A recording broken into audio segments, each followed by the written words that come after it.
I just wake up in the morning and I yell a lot, even though it's way too early. It's fun though. Wake up, wake up, wake up!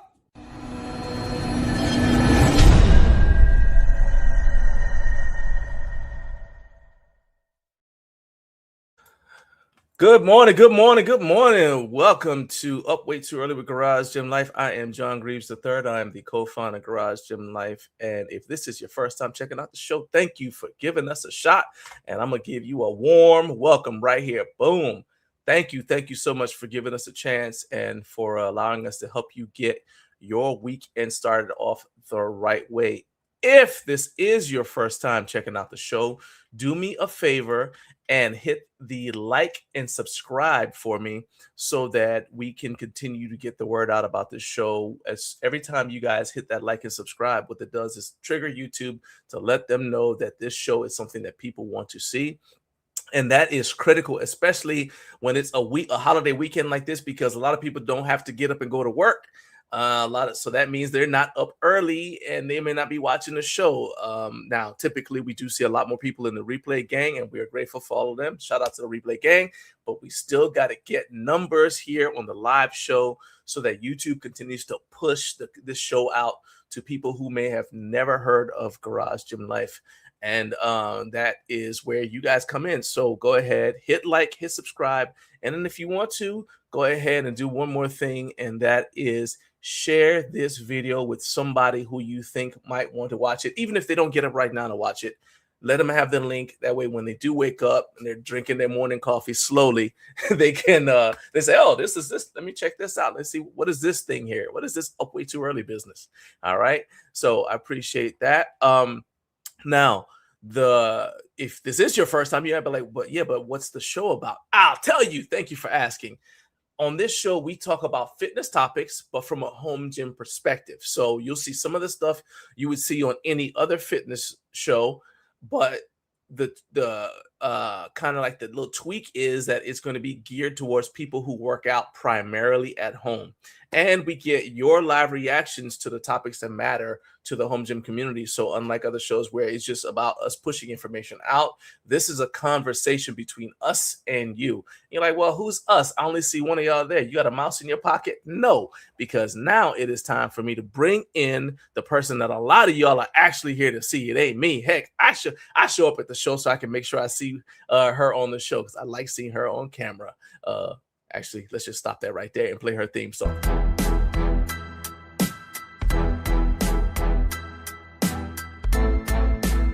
Hey! You gotta unmute yourself.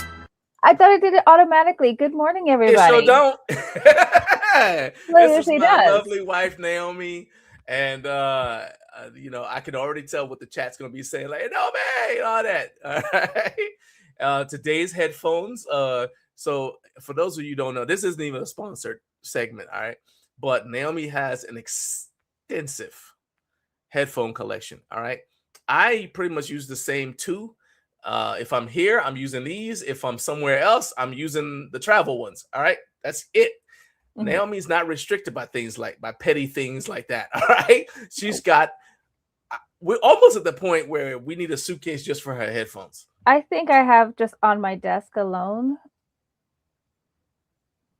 Look at her counting. Y'all see that? She's got a collection. 8. And then I have 2 that are upstairs that are attached. She's got her desk headphones. Then she's got her upstairs headphones.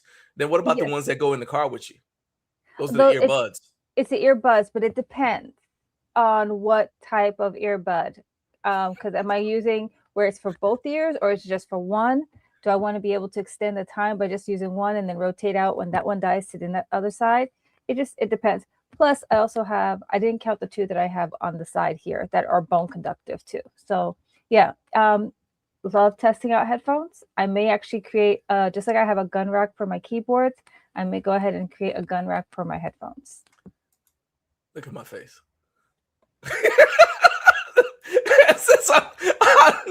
Listen, headphones are important, okay? For productivity and for keeping your brain quiet. I hear all that, but I will also tell y'all that the funniest thing is because she doesn't call them headphones. She normally calls them her ears, right?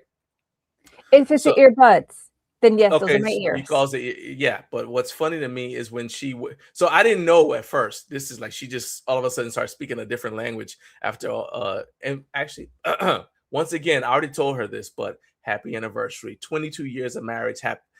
We celebrated that on July 1st, so that was 2 days ago. So happy anniversary once again, and I'm looking forward to the next 72 years with you. All right. But anyway, but after like 20 plus years of marriage, my wife started speaking a completely different language. She said, so she wakes up.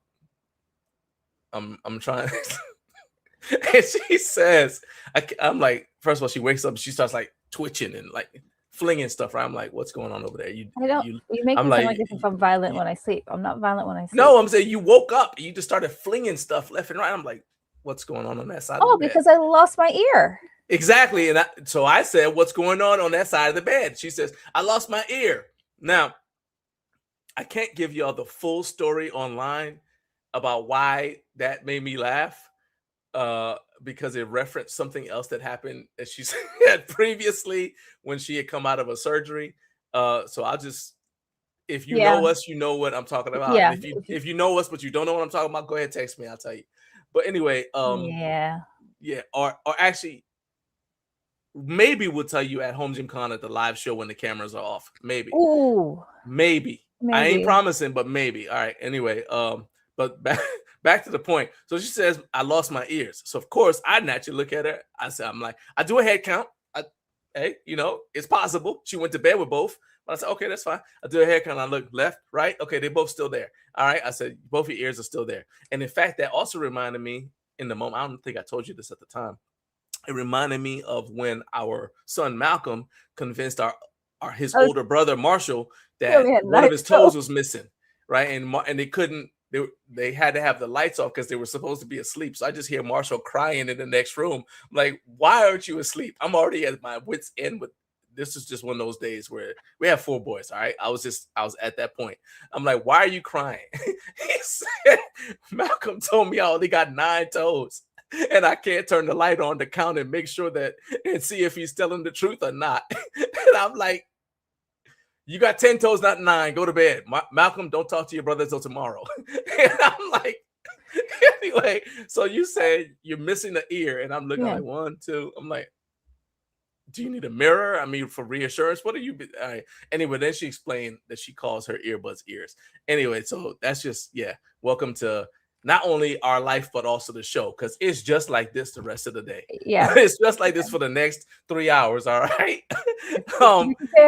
That's what it's like. Now, before we scare anybody off, we actually do have actual news items. So Naomi, go ahead and tell everybody what is coming up on the show so that they don't run away screaming like we got to get out of here. All right.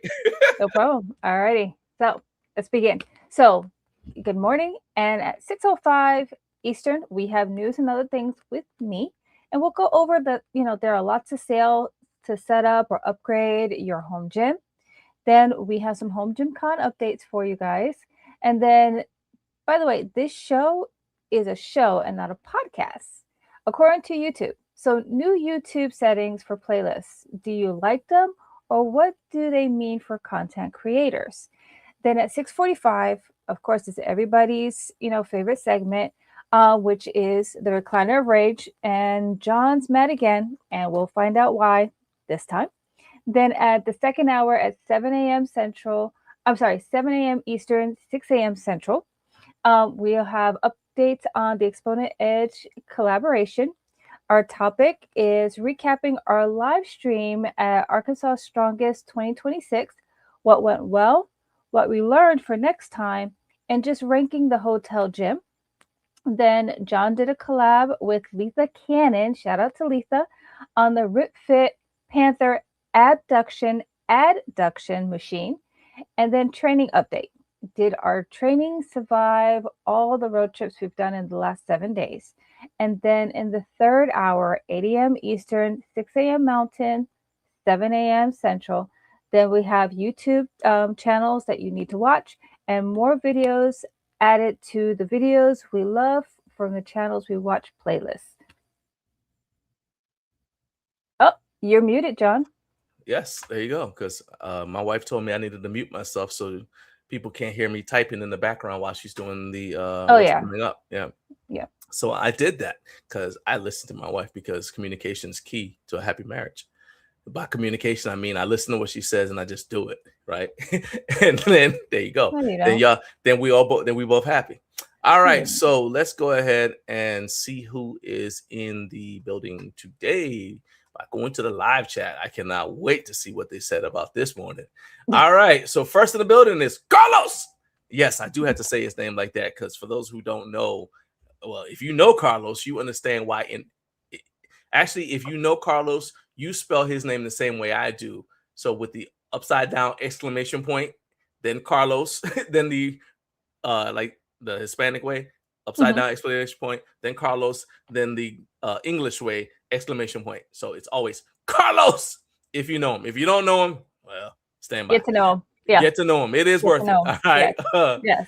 All right. So he says, rise and grind with Naomi and John. We're up way too early. So let's Good have some fun. morning. Hey, that's Yeah. what we're about to do. He said, Yeah. chat NPC. Okay. So right there, the shade. That's not a typo. That's shade at me. All right. He said I'm a non-playable character because of the stuff I send him from work. Look, dude, I can't help it that stuff happens at my job. All right. Carlos, you understand my pain. It's a cry for help. You understand my pain. He said, chat NPC could have said it better. Wake up, wake up, wake up. All right. Hey, look who's here early. Yep. Carbs Jimmy said, yep.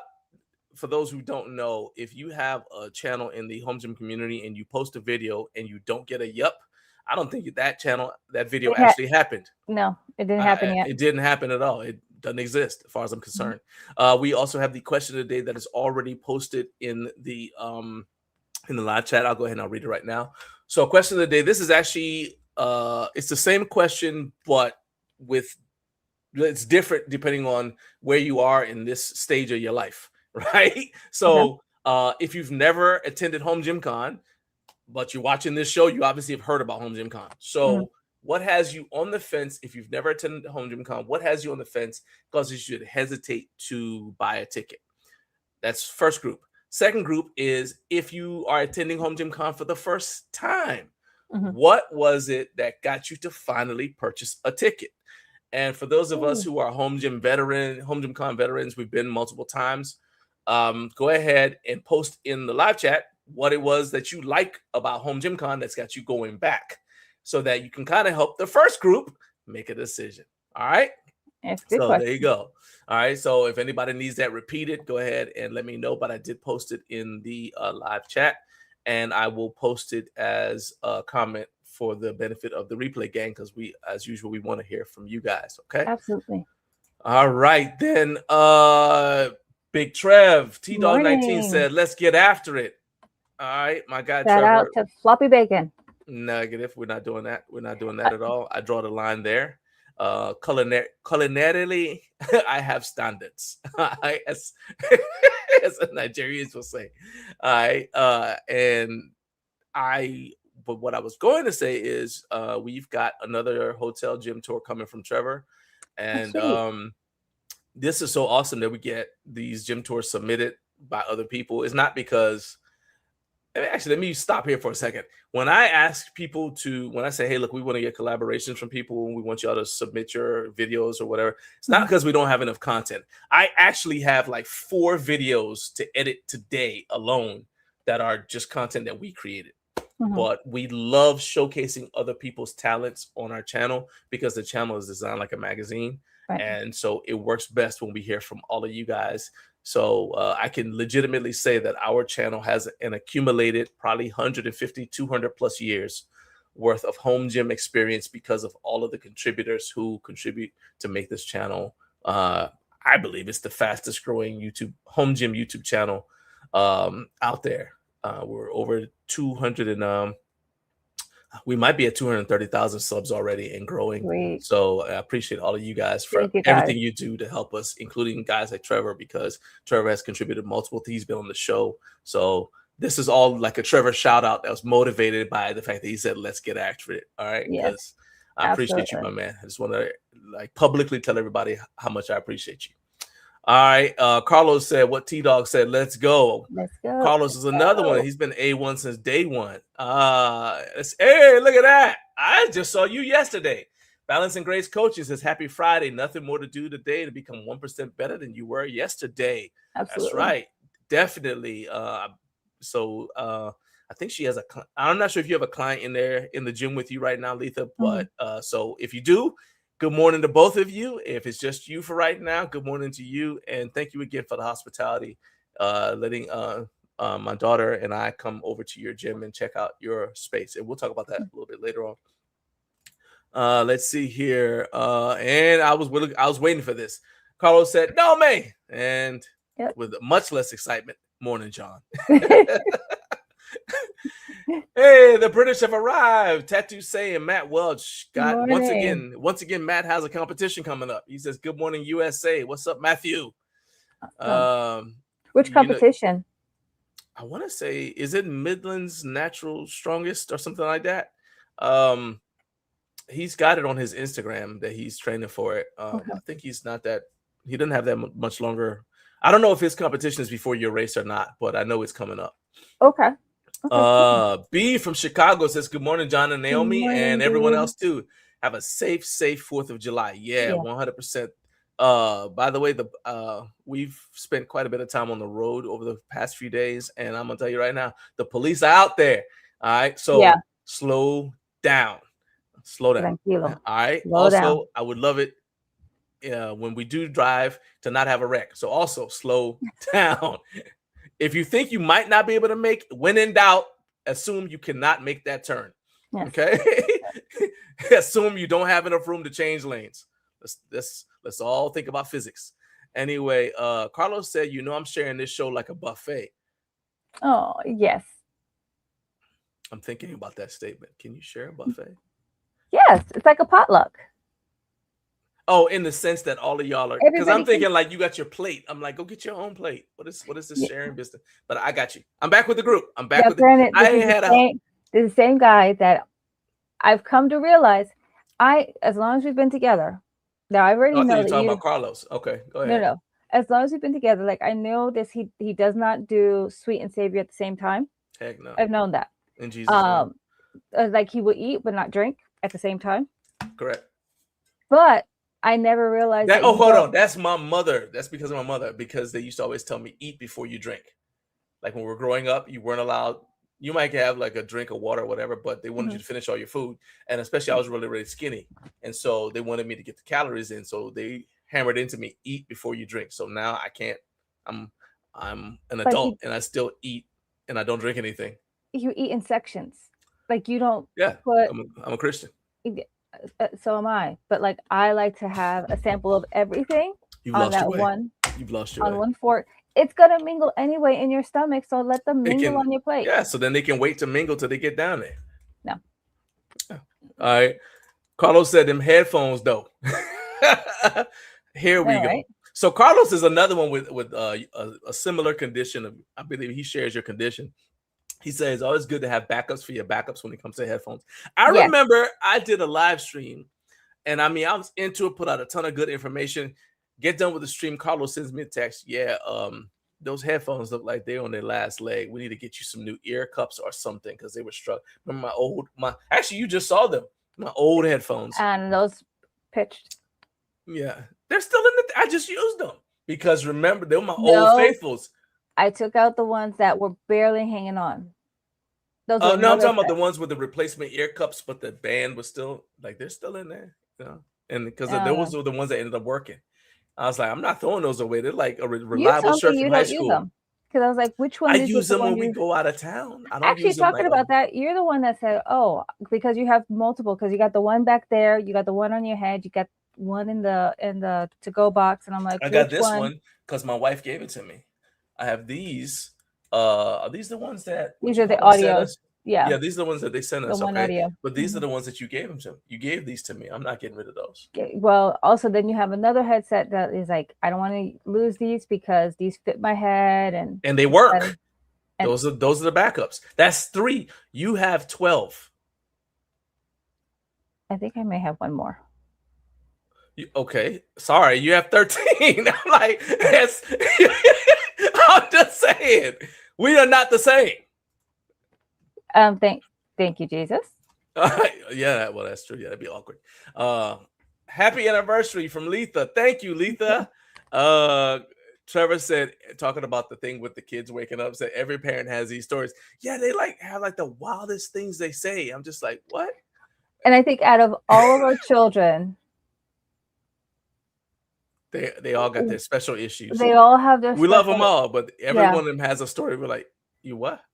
But I think like from all of our kiddos, I think our grandson has out-aged at a young age. Yeah, he's the oldest out of our all of them. youngest and our oldest boys. Yeah, our grandson is officially older than all of our kids. He's an old man in a little bit. Like he walks just the way he walks with his hands behind his back, as if he's observing you and getting like ready Mr. Spock used to on Star Trek. Like he walks slowly. Pretty much around. Like he's getting ready to give you a write up. I'm not comfortable with how he holds his bottle either. I'm not. It's like the way he holds it. I'm like, you. What kind of habits you gonna have when you get? That ain't cool, man.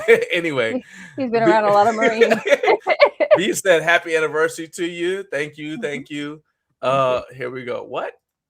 Carlos, I just said you got the same issues as Naomi. He said it made sense to me. I call my glasses my eyes, and knee brace is my knee. Yes. What? I've lost my eyes a couple times. And then, and I have 7 pairs of glasses, but then I got an up. No, John, I don't care how many times you blink. Do you know how much you put me through? So. I was blinking. I blinked twice at least. I think there was one time when taking the car to the car wash, I had like 4 pairs of glasses when I was cleaning things out, and I was like, oh, there are my glasses. Got her upstairs glasses, her downstairs glasses, her car glasses. My favorite is when you try to put glasses in the little thing up in the ceiling, and there were already glasses in there, and you couldn't figure out why you couldn't get glasses in there. I already had 2 pairs in there. It's a lot going on. Anyway, Letha said, "Let's go. We had the best day. Oh, it was awesome." Yeah, stop talking about it. So thank you. There we go. So we got a question right here. That is actually a good one. What's your take on hold on. First of all, what's up, Jared? He said, happy Friday, John. What's your take on a 10 millimeter versus a 13 millimeter belt? The caveat is suede on the inside, outside of the belt. So yeah, I'm thinking about that song. Clean on the inside, cream on the outside. All right. I'll come back to that in a little bit. And okay, these are answers to the quote of the question of the day. Mm-hmm.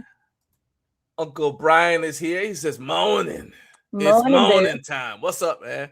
Let's go. So let's star all the responses to the question of the day. Here we go. I know it. He said, Matt said, yeah, buddy, I'm doing Midland strongest man, open weight, open to enhanced. Ooh, yikes. He said, lightweight, natural, going in there to win. And it's tomorrow. Oh, wow. Okay. Oh, wow. All right. Well, get us a win for our anniversary and to celebrate us no longer being part of England. So what? And I think, what I say? I've got 2 things out of that one. But what I say? When you say open to enhanced, yeah. Again, novice, does that mean it's like enhanced? It's not drug tested. It's not drug tested. Right. He's natural. He's competing against drug tested, non-drug tested people. Oh, okay. Mm. What about like lifting equipment? Because I know sometimes like Strongman, they wear anything they want, except I think sometimes they can't wear grip shirts for certain events. But you see the strongman competitors going out there and they look like a GI Joe, like a 1980s GI Joe. They got all these attachments and stuff. And like, man, I know there's a person under there somewhere. But anyway, yeah. Anyway, because as soon as you read that and I saw it, I was like, wait a minute, open to. Keep in mind, we were just at a strongman live stream, so we saw a lot of buckles and yeah. All right. Anyway, he said 13 is an unlucky number of headphones to own. Just saying. Oh, don't worry, she'll soon have 14. Yeah. Carlos, yeah. Same thing to you, Carlos. Having 13 pairs of headphones only means you need another pair. Yes. I mean, yes, that's right. Our grandson walks at parade rest. Pretty much. 100%. Yes. Next time he's down here, I've got to get video. Or I think we may already have video. Oh, we got in videos the of in the this dude. shared album. I just don't post them, but yeah, he's. I mean, it's the first time I saw it, and he's walking with his hands behind his back. In fact, I think Nicole had gotten video where he was walking and they had gone to like a museum. And so he's walking between the exhibits with his hands behind Nicole's his our back. daughter-in-law. And just like, you know, I was like, he looks like the oldest person in the room. Yeah. And he's 3 apples tall. Not even. Same height as Carlos. So, He's walking like the one I said is it makes me look. So yeah, we're grandparents and we're talking about our grandkids. Sorry. So he's walking and he's rubbing his belly and drinking. And I was like, hey man, hey, well, let's just nip this habit in the bud. Anyway, Matt said you have your finding your glasses. Yes, that's correct. Yes. Trevor says he got 2 pairs of headphones. He backs up data on 3 separate hard drives. That's just good habits. It's okay to back up headphones. I'm just saying she got a lot of. Naomi has one. She has more headphones than there are months in a year. Let's just go with that. I'm sure I'm not gonna say anything, but I'm thinking some junk. I'm telling you, man. I already know what you're thinking, and you already know the face I'm making, boo. Yeah. Whatever. Anytime you're in Auburn, it's a good. Well, she doesn't live in Auburn. She's a fan of Auburn. Letha does not live in Auburn. She is in Alabama, and she is a fan of Auburn. Here we go. And she says, "Sweet Nora, I can hang out with her forever. She's precious and is your little mini me, Naomi." Yeah. Will keep your ear going. She will talk your ear off, and she is the keeper of nothing. She is a go tell it. Yeah, if you tell her, just assume that you let her. It's like a podcast. She's her own podcast. Well, like we went for an evening walk yesterday. I took Mystique, and just to end the day, to start off the holiday weekend, went for a walk, and Nora decided that because I had an audiobook playing in my ear, only one ear, and she was like, I want to tell you a story, and she just started crafting the story. And I was like, well, let me turn off my audiobook. I was like, have at it. I mean, she's got first name, but she has a complete character arc during our 1.5 miles. She came and told me that story while I was washing dishes yesterday, taking a break from editing video. So yeah. Oh, I mean, hey, she's creative. I'm not mad about it. I'm just saying. No, very, very creative. Yes, our grandkid is walking around with his hands behind his back like an old kung fu master. Yes, that is correct. Okay, now so Boo is a strongman competitor. He said, "Back up off us." Look, all I'm gonna say is Matt said I'll be using a belt, knee and elbow sleeves, straps for the car deadlift, but he draws the line at a deadlift suit. Everybody doesn't draw a line at deadlift suits. That's all I'm saying. And Carpus got his answer to Jared's question. And Brian does not wear a bunch of gear. He does not. That's true. But I remember we were at America's Strongest Masters to actually film Brian. You have what you call the sticky shirt. I know that's not the right word for it. He was wearing the grip shirt from that event, yes. But what I'm talking about is like there were other people competing, and they had. I know they had like the greaves kind of thing. They had the sticky.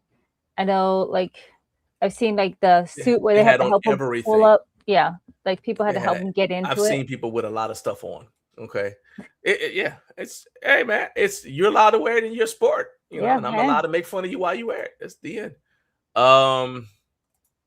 Okay, so that was the last comment, and I'm gonna give a quick, shout out to all of our.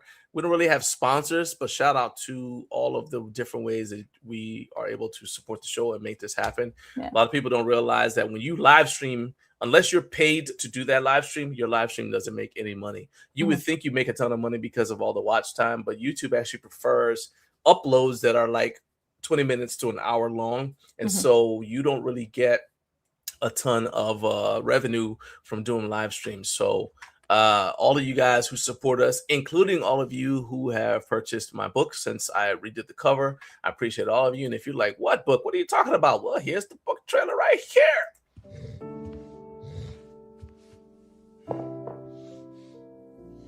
You've had a rough life, homeboy. I've had a pretty rough life too. Especially the past couple of days.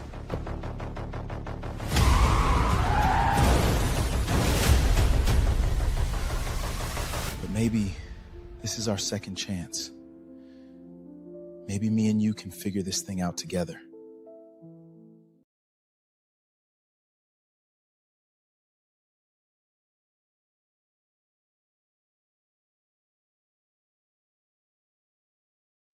All right, and that is the trailer for A Different Kind of Giant, which is the first book in a series about how a young man finds his family, finds his purpose. And yeah, it's that book is actually the reason why I originally started Garage Gym Life. So you guys can grab that. If you are not a reader and you're not into that, you can also support the show by checking out the links that we have in the video description and that I just posted into the live chat right there. We appreciate every single one of you for supporting the show and making it possible for us to do this. All right, so now let's go ahead and go into the next segment, which is news and other things.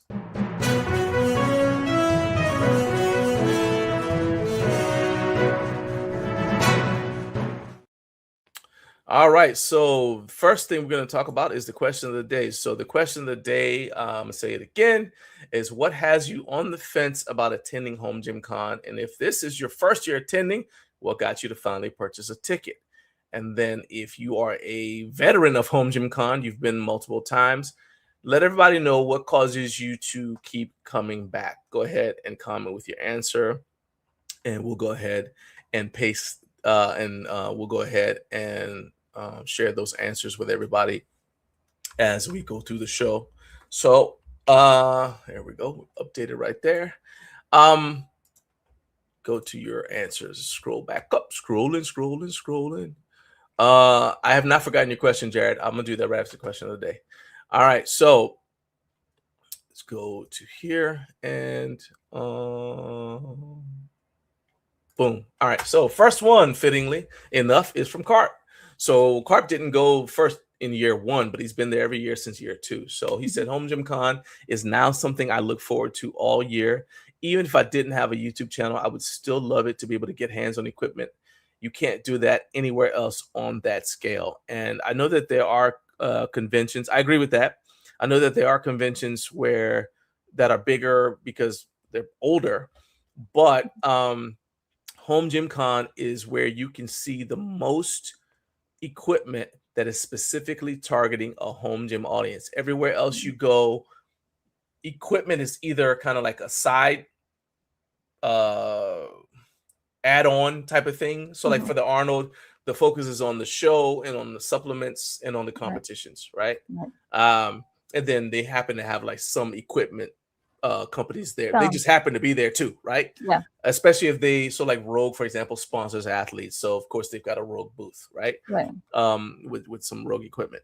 But HFA is directed at the commercial market, and dealers are there. So the only reason there's any kind of home gym equipment is there is because you have dealers who sell to the home gym audit community. And so they're marketing towards those dealers. But for the most part, Home Gym Con is the place to go where you can find the largest selection of stuff that is specifically designed in terms of size. So the footprint, the height, and also I don't know if modularity is the best. Like how much you can adapt it. Yeah, like you can see if there's an ecosystem with that piece of equipment. Right. Exactly. Also, it's a great way to be able to compare shop in a lot of ways because you can actually test it, kick the tires if you want. You're encouraged to use it. Encouraged to use it. And if you find a problem, they encourage you to share it with them. Say, hey, by the way, this, right? Because they use it, the brands use it as an opportunity to beta. Basically, you're all beta. There's 1,000 beta testers. Exactly. Not just for people that may have tested it that day, but there could be like as they come through, because I'm sure like RitFit and all these other companies they can tell you like they've come by, like people come by like, hey, I purchased or I used this, and this is something that I experienced or I've seen, and now I see that you may have it changed here, or it's still present in this piece of equipment, kind of thing, and just like a heads up. But it's a great way to not just be able to test out the equipment, compare shop. But you may have your heart set on like this piece of equipment over here, but then you actually see it in person or you see something that could be a little bit better, and it, getting a chance to test it out. So it's a really great environment with at home gym con, to not just be able to test the equipment, but also to talk with brands, and see what also is a lot of times for them to show like their prototypes for what's coming out next. Yeah, it's so I mean, I don't know if anybody's ever been to a car show. I don't mean like a competition, like local car shows, whatever. I'm Mhm. talking about like the SEMA Auto Show or whatever, right? If you ever have a chance to go to attend one of those, I encourage you to do it. Even if like you go to those, even if you're not trying to buy a car, you just go Right. because it's like this is interesting, right? Yeah. So it's Home Gym Con is kind of like that. You go and you're like, oh, that's cool. It kind of like lets you know what's coming out there. And if you're into working out, yeah, like I said, it's just fun. And then to me, the biggest bonus is the people. Oh yeah, definitely, hands Just being down, there. It is hands 100% down. the people. In fact, well, we wouldn't know Letha, for example, if not for Home Gym Con, because it was at Home Gym Con that she got inspired to do what she does now. Mhm. And it's because of Home Gym Con that she got invited to the Refit showroom where we met her. Although we were actually at Home Gym Con, but I don't remember meeting her at Home Gym I Con. don't know. Yeah. But you know what I'm saying? It's like Home Gym Con is one of the best. You meet lifelong friends there every year. Yeah. That. Okay. Yeah, definitely, 100%. So, and in fact, there's Letha right there. She said, "I'm not on the fence at all." She said, "I would not miss Home Gym Con." That's right. It's you go and you're hooked. You go Yep. hooked. That's just what I think. Let's see here. And let me see if we got any more responses to Home Gym Con. Here we go. So last year at Home Gym Con, I wanted to know if stuff from one. This is from Trevor. Sorry. Mhm. Last year at Home Gym Con, I wanted to know if stuff from one brand fit another brand, and I was able to actually take from one booth to try it out in person at a different booth because both brands allowed this. Yeah. Right. To be fair, they might have wondered, like, oh, that's actually a good question. So they wanted to know too. Yeah. Yeah. And that is something that's interesting about the home gym community. It's not like so rewind it back. In like the late 90s, 2000s, essentially before the pandemic, let's just go like that, right? Right. Equipment brands kind of had an attitude like Apple does with the iPhone, where we don't want you, we really prefer if you just use our accessories. Mhm. I shouldn't pick on Apple because a lot of electronics companies are like that. They're like, we would prefer if you use just our accessories, use our charger, our everything, right? Right. With our products.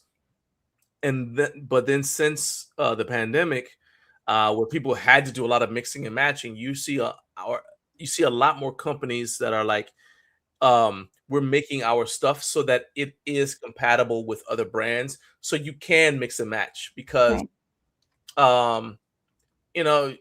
I personally think that if your equipment, if you make a rack that's compatible with multiple attachments, more Mhm. people want to buy it Mhm. because they may already have attachments. Like in our case, we already got attachments that we would have to give up if we switched to some racks, right? So Right. I think that if you make a rack that is as compatible as possible with more attachments, then people who already have a rack will be more willing to give up their current rack to switch to yours because they don't necessarily have to give up the attachments that they love, that they paid quite a bit of money for. Correct. And being able to test that is the easiest at Home Gym Con. So yeah. And I'm so sorry when you read that, I just kind of chuckled because I can picture Trevor Like carrying scurrying from one thing. carrying a lever arm from one booth to another booth just to see if that lever arm will fit. It's just, Yeah. it's hilarious. I pictured him running from one booth to another, like with an arm full of stuff, like stacked up Yeah. higher than his head, It's like, just hey, can I running borrow like, this? just got to I'll check be this out for a right back. second. I'll be I right back. Yep. And Carp said, yeah, quality is one thing you can't see online. Correct. No That's matter true. how good the content creator is or the advertisements are, some stuff like uprights and fit, you have to see it to believe it. Mhm. Yes. Yes. All right. Letha said Home Gym Con was a game changer for me. A lot of people say that. And to kind of unpack it a little bit more, she went to Home Gym Con not sure what her career path was going to be. She got to Home Gym Con, got inspired, and chose a career path at Home Gym Con. She was telling me about this yesterday. So you might go there and not like you just attended to attend, right? And then while you're there, you're like, you know what? I bet you I could do XYZ thing, and there you go.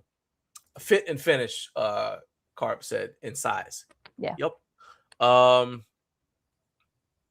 Let's see here. So this is a good one. He's shout out to speech to text. He said Rit Fit, right? And the speech to text said Fit Rit. That's not the same. There's probably a Fit Rit out there somewhere trying to sell on Amazon. Anyway, so Rit Fit or something, let's say it's $3,000 for something that Rit Fit is selling, and another company is selling what looks to be the same thing for $7,000. Well, it's hard for you to tell just by looking at a website. Or looking at Instagram, but you can see in person, oh, this is why.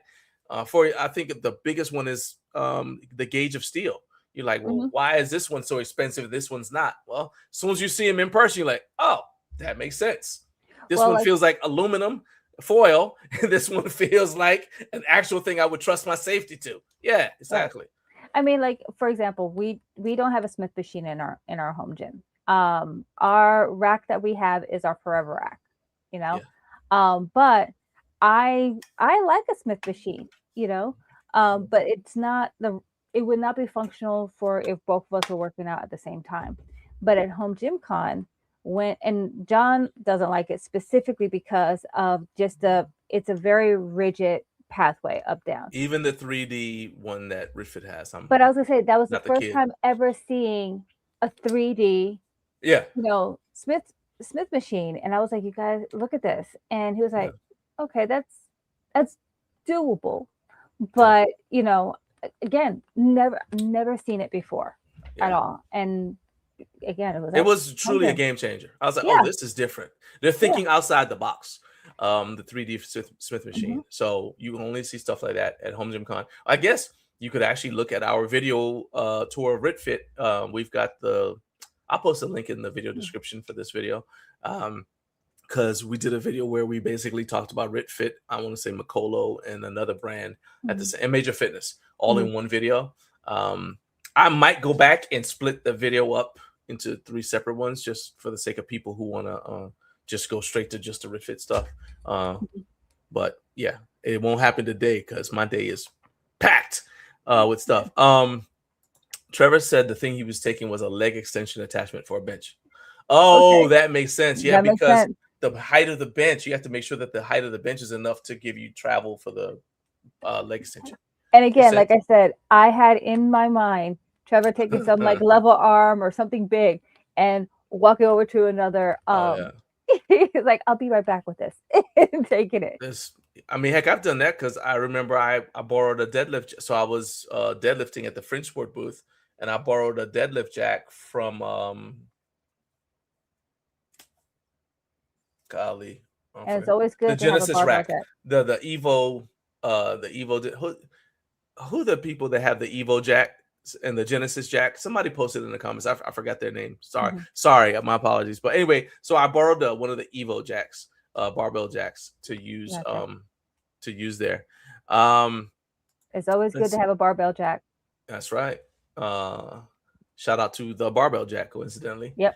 But yeah, so I used the Evo Genesis deadlift jack over at the Fringe Sport booth, and that's the only way I was able to get it done. So there's a lot of that that just happens at Home Gym Con. Carp said Joey Echeverria and myself were also on a secret mission for micro gains. We took his add-on plates over to other booths to see if they would fit correctly on other people's dumbbells. So there you go. There you go. So that's why Mike has been able to say, our plates fit on all these dumbbells because Joey and Carp were out there on a mission. So now, again, I have, so the image in my head is Perry the Platypus. So picturing Carp and Joey on a secret mission, and like the only way that Perry the Platypus. Anyone could, if you know the cartoon, then you know the cartoon. Our second oldest son does Perry's sound very, very well. Love it. But it's like you couldn't tell Perry was a detective until he put his hat on. And so I could just see Joey and Carp walking around just normal, but it's like, put the hat on. Now they're on a secret mission. So, or Inspector Gadget. So awesome. All right, so it was Clever built. I went ahead and I looked it up while you were talking. It's Clever built. Okay. So shout out to the Clevers. And I used their Genesis jack. And because I messed up and forgot their name, I'm going to go ahead and I will share the screen right now and let you guys check this out. This is the jack I used, the exact jack I used. I'm not sure why it's in British pounds, but you know what? All right. Anyway, I guess I didn't go to the US. It took me to the UK site when I Googled it, but whatever. But I promise they sell it in America too. So it's the Rep and Clever built. This is the Genesis jack. This is the one that I used. It worked really, really well. So there you go. Sweet. All right. And Anyway. Oh, the first screen share of the day. Need intro music. That was this first screen share. Oh yeah. So that's a round of applause for the first screen share of the day, because I know how y'all get about these screen shares. So there you go. There will be many more today. And amazingly enough, or not amazing if you know our show, we are at the 6:45 mark just on random talking. So yeah, we'll just pick up exactly where we left off, but go ahead and tell everybody why you're upset. Okay. And you know, actually that won't even take a long time, because it's brief rage, but it's real. So here we go. Recliner rage. Let's go right now. It's the recliner of rage. It's the recliner of rage, 'cause he's not happy.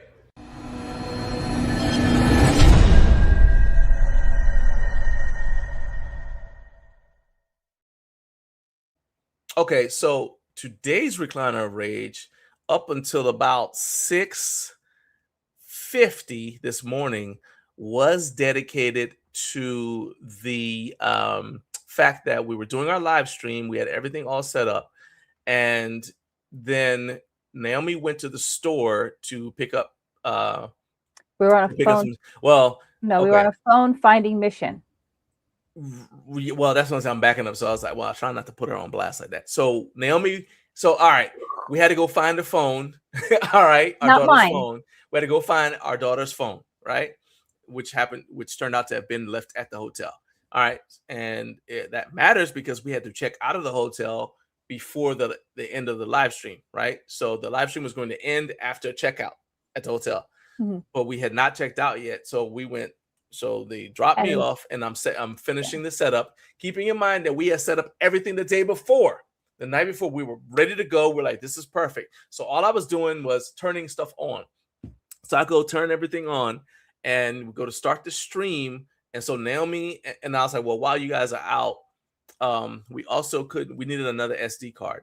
So while I was like, they were going to stop and get an SD card. Anyway, I said, they were stopping to get something from Walmart anyway. So I said, stop and get an SD card while you're at Walmart, right? So, all right.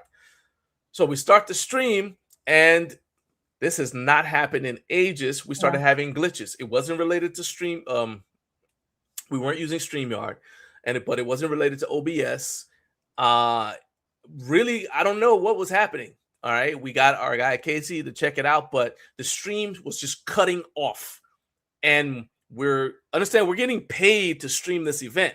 It wasn't just a stream. I thought it was a computer. The computer, right? But I'm saying the stream was, for their purposes, the stream was cutting off. So the entire computer was shutting down and will restart. And because of how things are set up, I had to log into OBS, log into the computer every time, then log in and restart the stream from scratch. Right. And do the whole thing, like, okay, log into Google, log in, all this stuff. And meanwhile, we had people watching from South Africa trying to watch, it was this guy's entire team was in South Africa watching him. His wife was watching with the kids and stuff. And I'm like, all this is going on, plus people from other places. And this is cutting off. Now, it only happened in the very beginning, but I was like going high and to the right. And what normally happens is if we start having technical glitches, which is why it's best if Naomi and I both go, is she'll get in touch with our guy Casey, who handles all of our tech stuff, and the two of them will work through it. Meanwhile, I just keep the stream going, right? And I'll just be talking, right? Well, I just told you they weren't there. All right. And so I couldn't stop because I'm actively streaming and having to do all this stuff. So I couldn't stop and text her what's going on so she could call him. and have him reach out to me, because then I would have been on the phone with him and trying to do that. There's just too much, right? Well, that's what Recliner Rage was about. But it ain't about that anymore. Now it's about the fact that I did an entire rundown and sent it to Naomi. And then I went at 10 till 6 today. I went into the bathroom to wash my face and stuff. And came back and opened it back up. And apparently OneDrive didn't save half of the rundown like it's supposed to. It's supposed to save the rundown automatically. That's the whole reason it's on OneDrive. So I don't have to save it. So it's saved in multiple places automatically. And instead I had to retype it from memory in the 10 minutes I had. Well, actually, I found out 10 minutes in. Then I had to confirm with Naomi that she didn't get the whole thing. So I was up to the last minute before we started this live stream today. 15 seconds I was typing, adding stuff on so I didn't forget it. So it's the Recliner Rage. I made it through it, but this is dedicated to all the gremlins everywhere. Oh, yeah. We name them all Fernando. Fernando was busy, but you know what? We're making it through it. I'm staying calm. I'm very proud of myself, actually. I haven't thrown anything. Anything, haven't damaged anything. I am once again doing this with my what you call cable, like it's prayer beads. Like it's prayer beads. I'm doing this, and I noticed that when I do recliner, yeah, you guys can see. So I do that, like it's Ranger pace counting thing. And then the more agitated I get, the faster I do that. So I've been down here. I looked down and said, well, I've actually been doing like this the whole time. That's yikes. Anyway, so that was Recliner Rage. And no, I am not happy about that. And I need all that junk to cut out now because I got stuff to do. I ain't got time for all this. Right. So this is not the first minute. This is not the first. Uh-oh, you paused. I'm dad talking about Happy Friday, Big Kevin. Kevin, the only person you see? Tyler, Kevin, the only person you see? Huh? Wow. That's all I can say. Now, I do want to go ahead and let you know. Angry pace counting. Exactly. That's what I'm saying, man. Oh, I just grabbed it again. Yeah. So I do want to say I'm glad we did not check out right away. Because did I ever tell you where we found Nora's phone? Yeah, you said under her pillow. No, not under the pillow, but kind of like behind the headboard a little bit. We had to move the bed. Yikes. I did not know that. And I did, like, it was wedged between the the base and the wall. And, you know, like some hotels, their base doesn't move. And my hand, you know, I don't think I have a big hand, but even Nora was struggling to get in there. So I was like, okay, this is the test of time. So I pulled the base. It came apart just a little bit and I'm holding it, and Nora was able to get in there and get her phone. But it was like wedged down in there. I was like, yeah, I am so glad that we did not check out. Right. Because then it would just been. That would have been bad. Yeah, because the housekeeper would never have found it. And you know how Nora keeps hers on like the lowest of the. Oh, yeah, that phone stayed dead. Yeah. You better off writing her a letter. Yeah. Just put it in the mail, write her a letter, put it in the mail. All right. She'll get it about the same time her phone gets charged up, so enough for her to see, get your call. Well, I told her, anyway. I said, you got to think about the little reminder of spectacles. Well, I can't say it. It's the little Marine Corps reminder of like keys, wallet and keys to check yourself. Well, just put for phone. So, that came from a movie. Spectacles, wallet, and watch. Then the middle part. Yeah, that came from a movie. I can't remember the name of the movie right now. Gotcha. But yeah, but like anyway, let's go back to talking about Home Gym Con because that's safer. And we can actually talk more about this whole whatever when we get to talk about the live stream. So to finish out the Home Gym Con conversation, Trevor said Home Gym Con is also the only place where you can meet all the brand executives and make connections in person to have an actual conversation and not just messaging and email threads and stuff. So if you are in the content creation side of things, this is a great place. Like, for example, Trevor's podcast is not about home gym stuff at all. He has a home gym, but his podcast is not about home gym stuff. But he's able to meet executives from these companies by going to Home Gym Con, right? So it's great for that. So I mean, it's just great for business connections as well. Absolutely. Let's see here. And Rex, what's up, Rex? Rex said that Home Gym Con is one of the best places to meet amazing people like John and Naomi, man. And Thank that's the kind you. of dude Rex is. So if you go to Home Gym Con, you'll get to meet Rex, and y'all can take pictures. And it's worth the trip just to do that. Yes. He said it is great to make connection with people you may only know through a screen, as well as brand new people. 100%, 100%. Yes, Carp said it's clever built. Yes, that's okay. So I posted them up on screen, but thank you for confirming that. All right, we're gonna start that because that's gonna come I in think the handy in a funny little part bit. also with Home Gym Con last year, when you gave Rory the grass flip-flops, it became like a running joke. Like if you saw a blade of grass anywhere, it's like, oh, Rory was here. Rory was here, kind of thing. So you had to be there. You had to be there. Yeah, you got to go to Home Gym Con. That's all I There's can tell you. so many like inner jokes and every year lore that starts to happen. So Boost said he's headed to the airport, but then he's already back. So welcome back. So I guess he's watching on his phone now. There we go. And yes, Home Gym Con is the one time a year for the live in person. Yep. Because I say live and I mean in person because the show is always live. Yeah. But this is the only time of the year where you get to be at the show in person. Or at some point in the future, there will be multiple opportunities for you guys to attend the show in person. But right now, Home Gym Con is the only place where you can do that. And it is something that I personally look forward to each and every year. Kevin said, Naomi, you're chill. Here's a plate of adobo and lechon. John, you got to go. He said, you got to go, dude. Neighbors about to dial the police, man. Whatever. I just sent them to your house. I say, I promise you need to go over there. There's sketchy things happening at that location. All right. Leave the two kids alone, though. Those are my dudes. And speaking of which, shout out to Caden and Haku because I didn't get to do it last week. So I'm just going to do it from now on. Shout out to Caden and Haku. You guys, y'all are my dudes. Also, shout out to Theo, Jared's son, Theo. Sorry, Jared, I forgot your other son's name. But if you message me his name, I'll go ahead and I'll give him a shout out too. And if you've got a kid who's watching the show right now, and he watches the show all the time, go ahead. If you want to, you can post their name in the comments. We're not gonna be sharing pictures, whatever of them. Yeah. But I want to give them a shout out too, because I love it when that our show has become a place where people can hang out with their kids and watch the same thing. If you've got kids, you know that you can't always watch something with them and enjoy it. Right. That's actually one of the reasons why the Marvel movies in the beginning were so popular, because people of all ages could go and enjoy it. So that's kind of, we have something in common with Marvel movies now. All ages. This is all ages entertainment. That's pretty cool. Yes. Okay, let's move on to the next thing. But before we do that, I want to encourage you guys to try vidIQ. I keep pushing you guys to try vidIQ.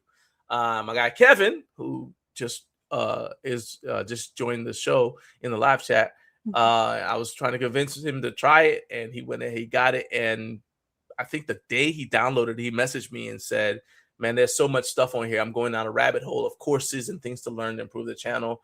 Well, I would say it paid off, because not long after trying it, he had been stuck trying to get to past the 1,000 sub mark. He had been stuck in like the 800s.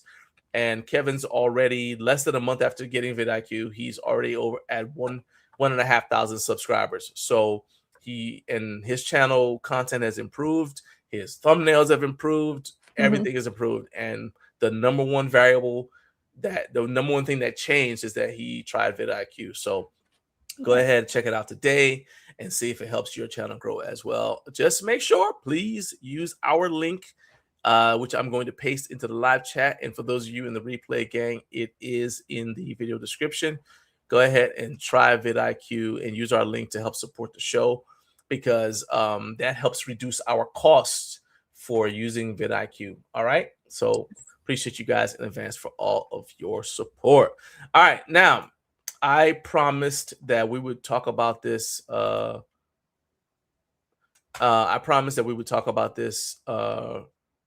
after this, and then we're going to go into the brand sales, which is ostensibly the reason why we're doing the show. I promise we won't forget, but because Jared asked this question early and I don't want to forget, I'll do it now. So What's your take on a 10 millimeter versus a 13 millimeter belt? Caveat is suede on the inside and outside of the belt. So understand that my take is heavily influenced by competing. So a 13 millimeter belt is going to give you a little bit more support. But for me, it's like what do you use the belt for? But then also, since I compete, what does your federation allow? And so that's the basic thing for me. So it goes with, what do I need the belt for? What do I use it to do? That's not quite the same thing. For example, let's say you say, okay, well, I need the belt to support me on squats, right? Okay. All right. Do you need it because you need something to brace against, to practice bracing against? Do you need it just as a reminder to brace? Because if you just need it as a reminder to brace, it doesn't have to be as supportive and stiff. If you actually need it to help you improve your brace because you haven't, you don't have a strong enough brace yet, then stiffer is better for you because it's going to push back against you more and give you more. It's like almost like a cast, right? But then you still got to say, okay, well, what are the limitations in terms of what my federation, if you compete, what your federation allows? And Jared competes occasionally, but I don't think he's ever done any events where like there is a federation. So for me, in your case, I would just go with comfort, man. And the thing I don't like is, as we discussed before, is like if I'm buying something that's a belt, I like to try it in person if possible, just because I want to be able to make sure that it works for me. Because again, comfort is an issue. Also, if you think your body weight is going to change, then make sure that you get a size that, because you might be a tweener, get a size that's easier to, you don't want it to be like, oh, wow, now I've sized down or sized up out of the belt I have, now I got to buy a new belt. So buy one that you're sure is going to fit you. So just for clarification, again, novice in the room, is the 10 millimeter in reference to the length or is it the height? It's a thickness. It's a thickness. Okay, because then yeah. Is it because I'm thinking, is it because of like your space in your rib cage? Because wouldn't that be something to take into consideration also? Because some people have a long torso, some people have a shorter torso. So the width of the belts, I'll just go to Pioneer Fit, which is coincidentally having a sale. So look at this, look at that. We are, and this is not sponsored. This is not sponsored. I just know the Pioneer is one of the brands that people know about. So you got Pioneer, right? And they've got, so let's go to powerlifting, the lifting belts for powerlifting, right? So this is a 10 millimeter belt. Okay. Double suede, so suede on the inside and the outside. All right. You see the thickness of the belt, right? And so you got like your size guides or whatever. All right. So it's a 10 millimeter belt. Then I'm looking to, then there is a 13 millimeter belt, right? So it's thicker. So the belt is so it's the actual thickness of it, of the pad, of not of the pad, but the actual belt, not the height or the length of it. It's just the thickness. So here you go. See here. All right. So here we go. 10 millimeter is best selling, and I'm trying to see Feder, how thick can 10 millimeter versus.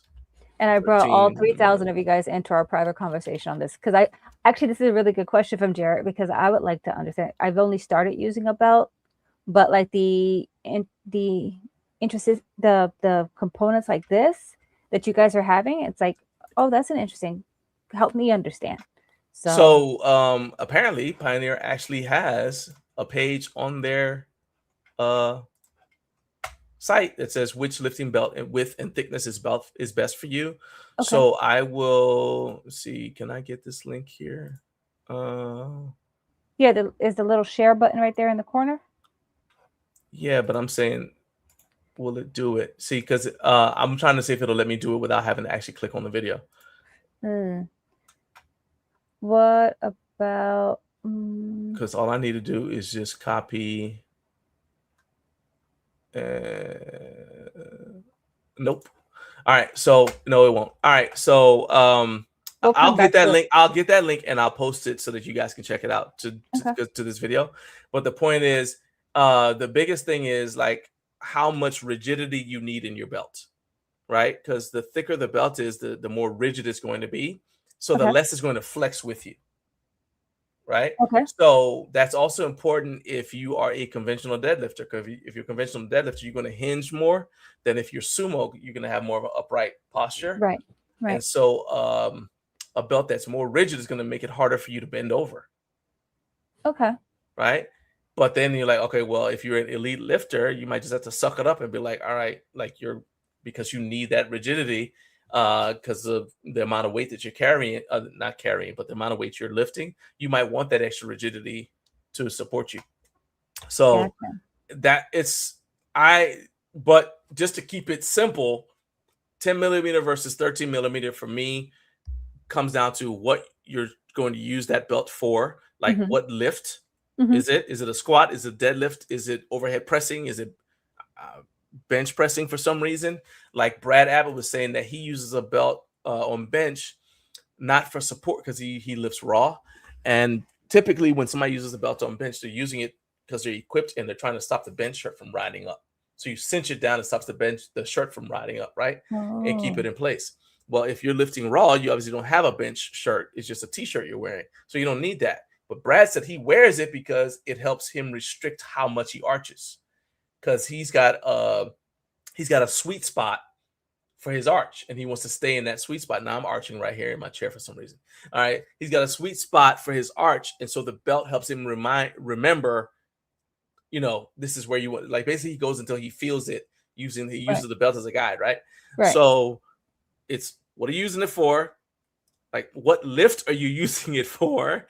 And are you using it to brace against, to remind you to brace? And how much rigidity do you need? Yeah, those are the ones.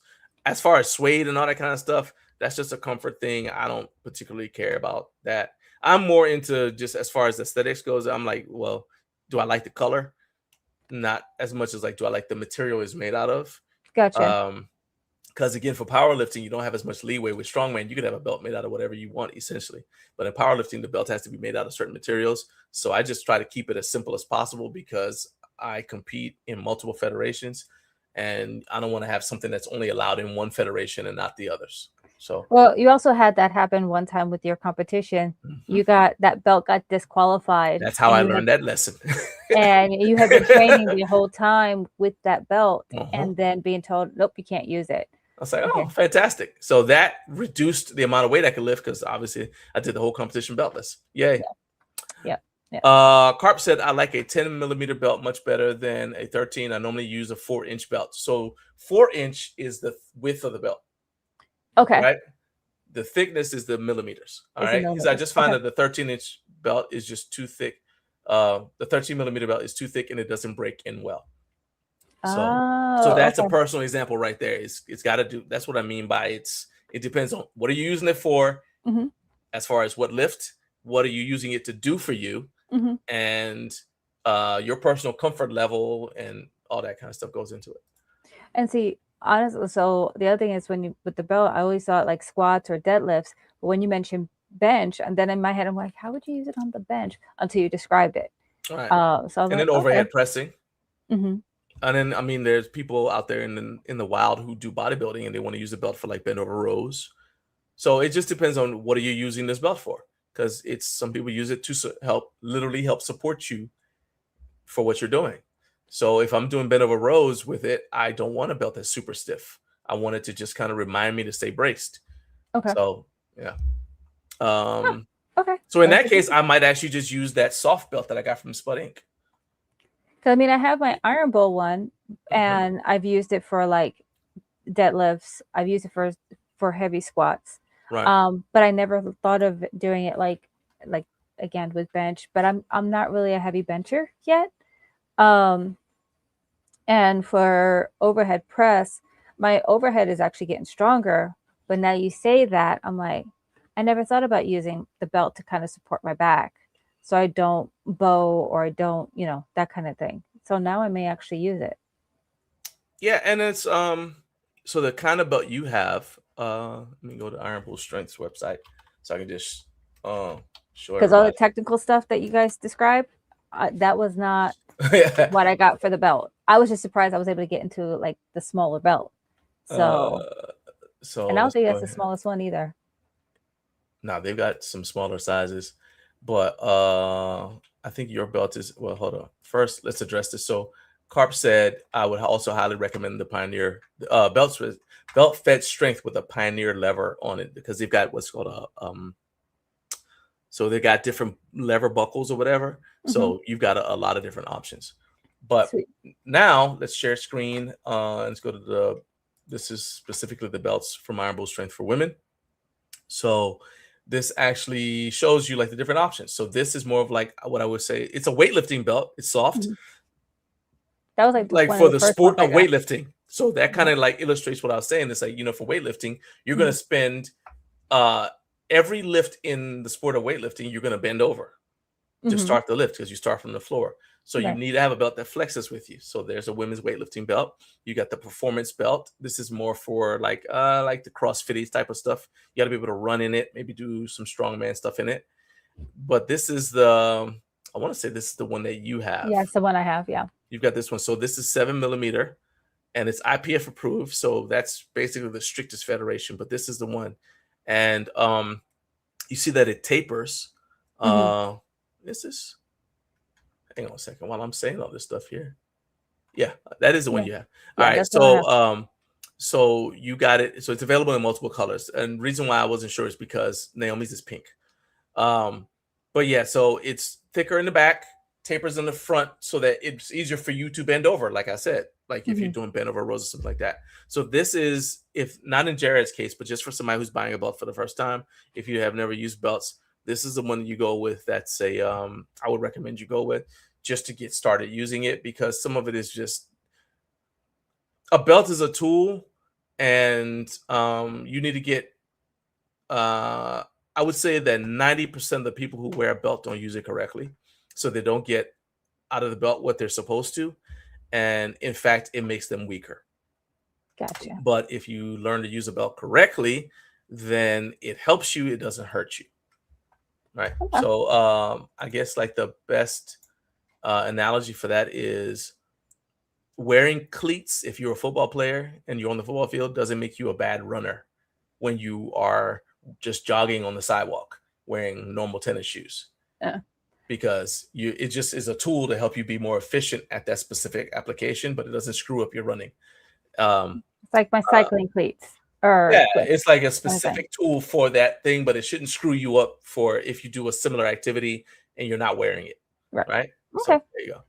I know we went down the rabbit that hole. was, well, no, this, I loved it because this is really applicable to people who are at home who I wouldn't have even known that was a question that we needed to address, because I've never in 3 years put what kind of belt to have on the rundown, but obviously it was important to ask the question. So Jared, shout out to you. And in fact, I will address that question again on Mailbag Monday in possibly greater detail, potentially. All right.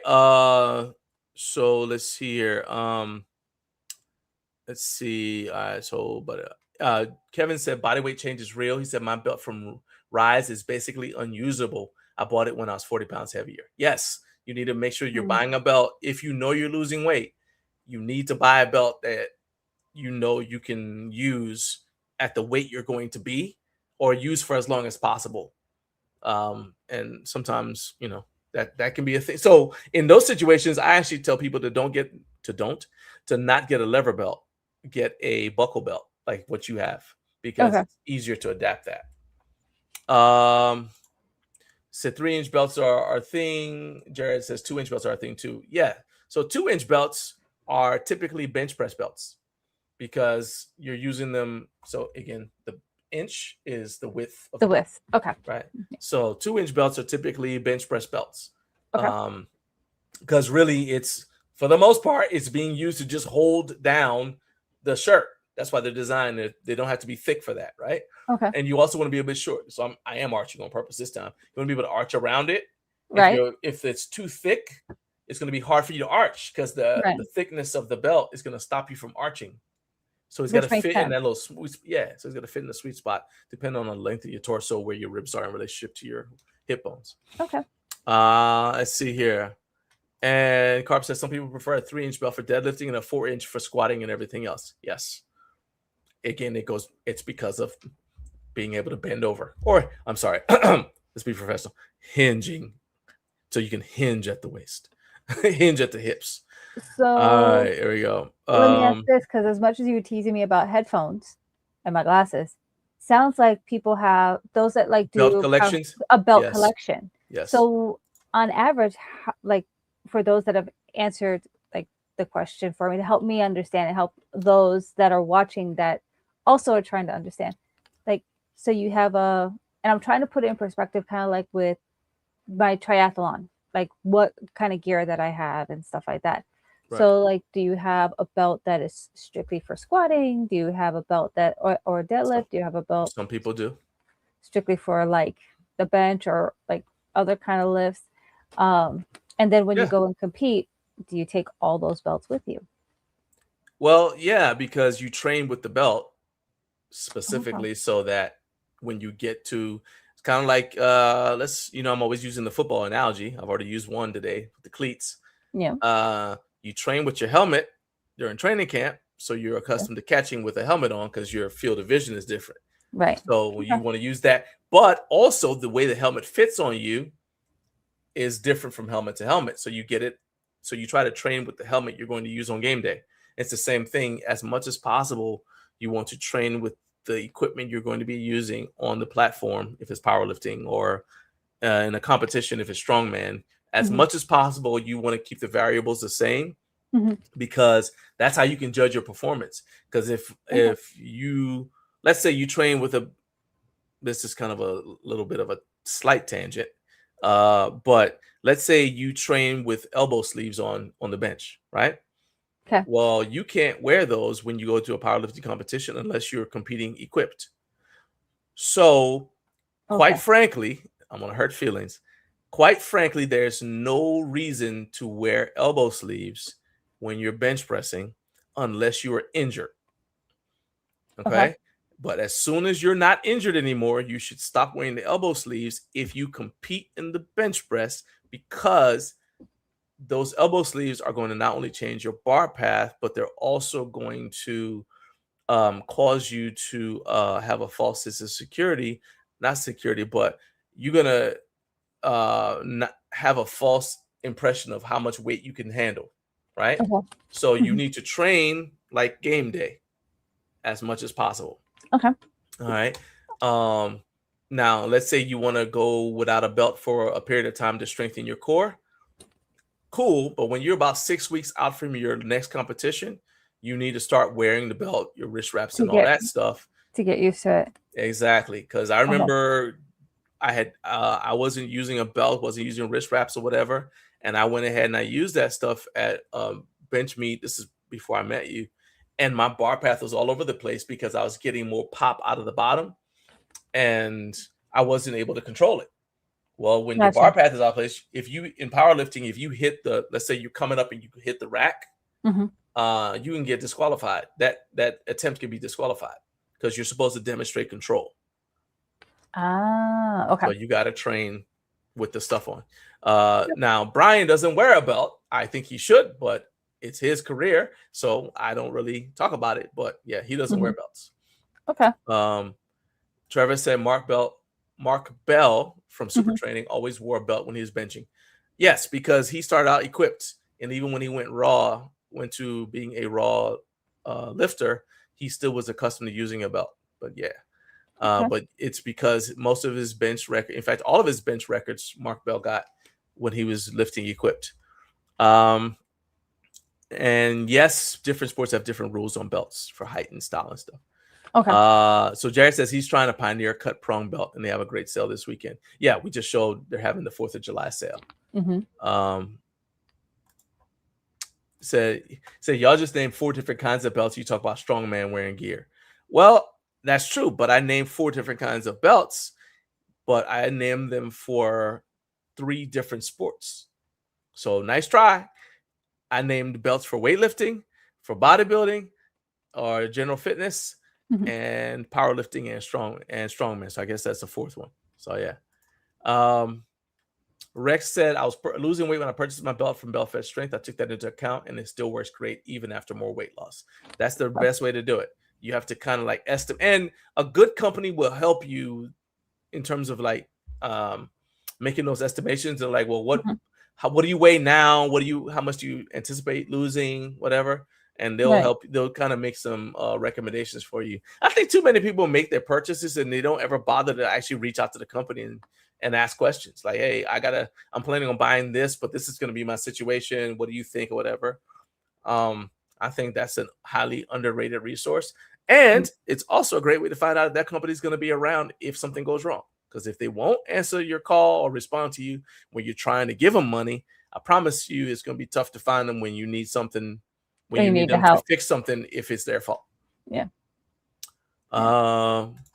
Say if my waist ever gets to where I need a smaller belt, I will gladly buy one. Yes, I did. You just didn't hear it. So Boo is my brother. All right. So the harassment is going to be constant. We're not mad. And the trippet and the little side comp, it's Boo. That's us. Yeah, that's him. All right. Okay. Now we're back to the actual rundown at 7:21. Welcome to the show. Shout out to the Central Time Zone. Thank you for joining us. And sometimes it bees like that, but you know what? This is great because it's a lively conversation. I much prefer those than just us talking and it's crickets in the chat. So I love it. So let's go ahead real quick. So the Home Gym Con update, the sign up list for Home Gym Con is lit. We have got let's see here. Scroll down here. We have got confirmed 27 guests confirmed. Awesome. And so I am so excited about that because well, it's going to be hard to have a live in-person show if nobody's there. All right. I mean, I'll be there. Naomi will be there, and we'll just be talking to each other. But we want you guys to be there. I'm not exactly sure if the room can hold 50 people, but my goal is to find out. All right. I want to get 50 people in there. So keep on signing up. And here is that link once again to help you do that. So if you are in the live chat and you have not signed up to be at our show in person at Home Gym Con, please click that link. Go ahead, sign up because that helps us out for a lot of different things. We've got a list of brands going to be there. We got Anchor, Synergy Custom Fitness, Macolo, Body Solid, Strength Flex Fitness, Porter Phys Ed.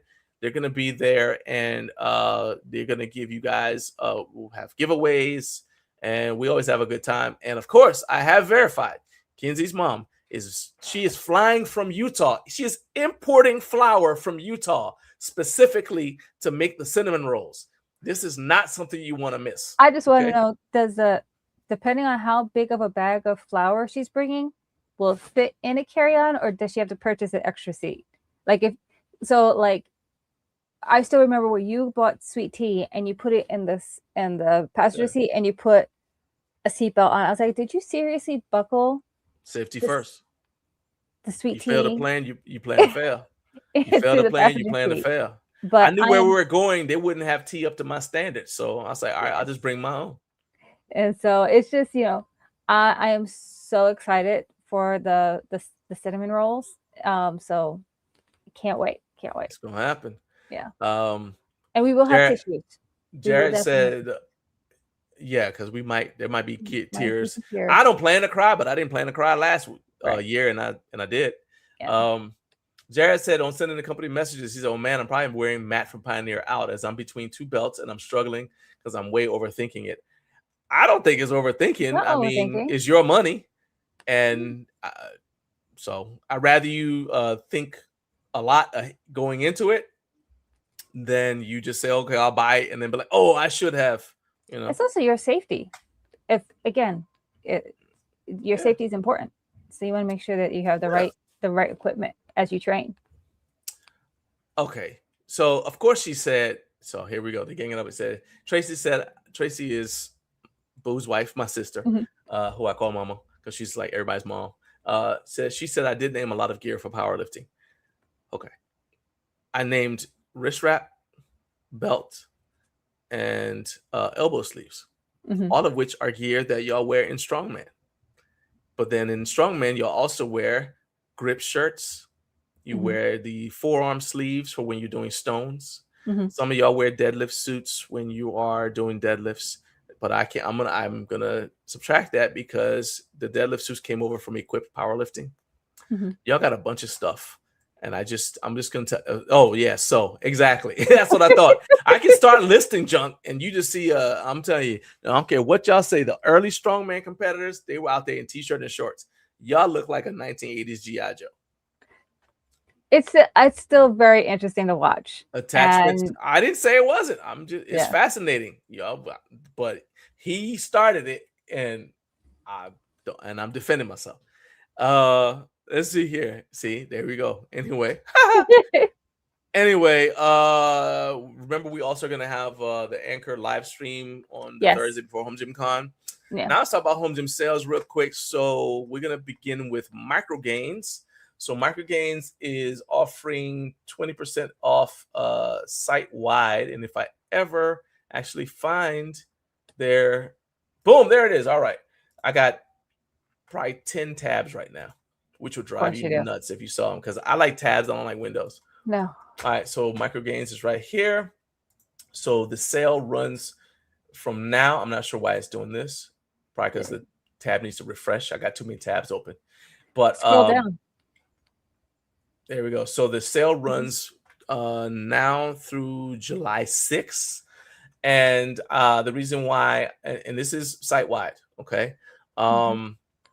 The part of the reason why I wanted to show this one first is because Letha, when I was at her place, one of the few non-Ritfit pieces of equipment she had was some Micro Gains fractional plates. And she said, she just got them in. She said, I just got my Micro Gains plates in last week and I love them. She said, get you some. They're great quality, awesome products. So this is not sponsored, but Mike, if you're watching, I am taking money. We are accepting money actively at this moment. You don't even have to wait. Just send us some. If you need my contact information, I'll give it to you. We'll take money. But right now, but this is not sponsored. This is just a product that we use ourselves. And I think if you have a home gym, it is highly likely that if you go to the Micro Gains site, you'll find something that you can use in your home gym to help you get better at your chosen fitness goal. So scroll over so that they can see how it is, because you just have the equipment, but I think the next tab shows how it fits or how someone would use it. Right there. So this is for dumbbells. These happen to be the dumbbell plates. You can add them on there, so you don't have to go from, let's say, the 30s are too light, the 30s are too light, the 35s are too heavy for some things. You can get these plates so that in the exercises where the 30s are too light, you can go 32 pounds or whatever, and then take them off for where the heavier weight might be too heavy. And it just increases your adaptability. You can get a hard case. You got multiple apps. So those are the dumbbell plates. You also have the weight plates, which is what we have in our gym. We've got the Olympic plates with the so they fit a 2-inch bar sleeve. We've got they come in multicolors, or you get them like I do, which is pretty much just all black. I'm a Henry Ford when it comes to a lot of gym equipment. Just get them all in black and it'll match everything. So you got a ton of stuff there. We could be looking through their site all day, but I'm just going to say go to microgains.com. And when you get there, you'll see the 4th of July sale information. There's no promo code necessary. Just go to microgains.com and you guys will see the sale. Then let's see here. Revolt Fitness is not a brand that we've talked about a whole lot, but they are offering 20% off of everything. So let's go ahead and share the screen there, because there was one item that I saw. I was like, oh, that's kind of interesting. So this is so the sale, they said it was a 1-day sale. Okay. So I don't know if that day is over at midnight today because of when I received the email, but I know it's on sale now. So this is live and we're showing you the sales going on right now. So their pulley system was $225, is now $169. if you guys want some aluminum pulley wheels to upgrade your functional trainer or something, or your cable stack, you can get some pulley wheels, and you see that they are available in multiple colors. So that's something to keep an eye on right there. But what I saw, got some other stuff here. What I saw that got my attention and made me stop for a second was the collapsible rose foot plate.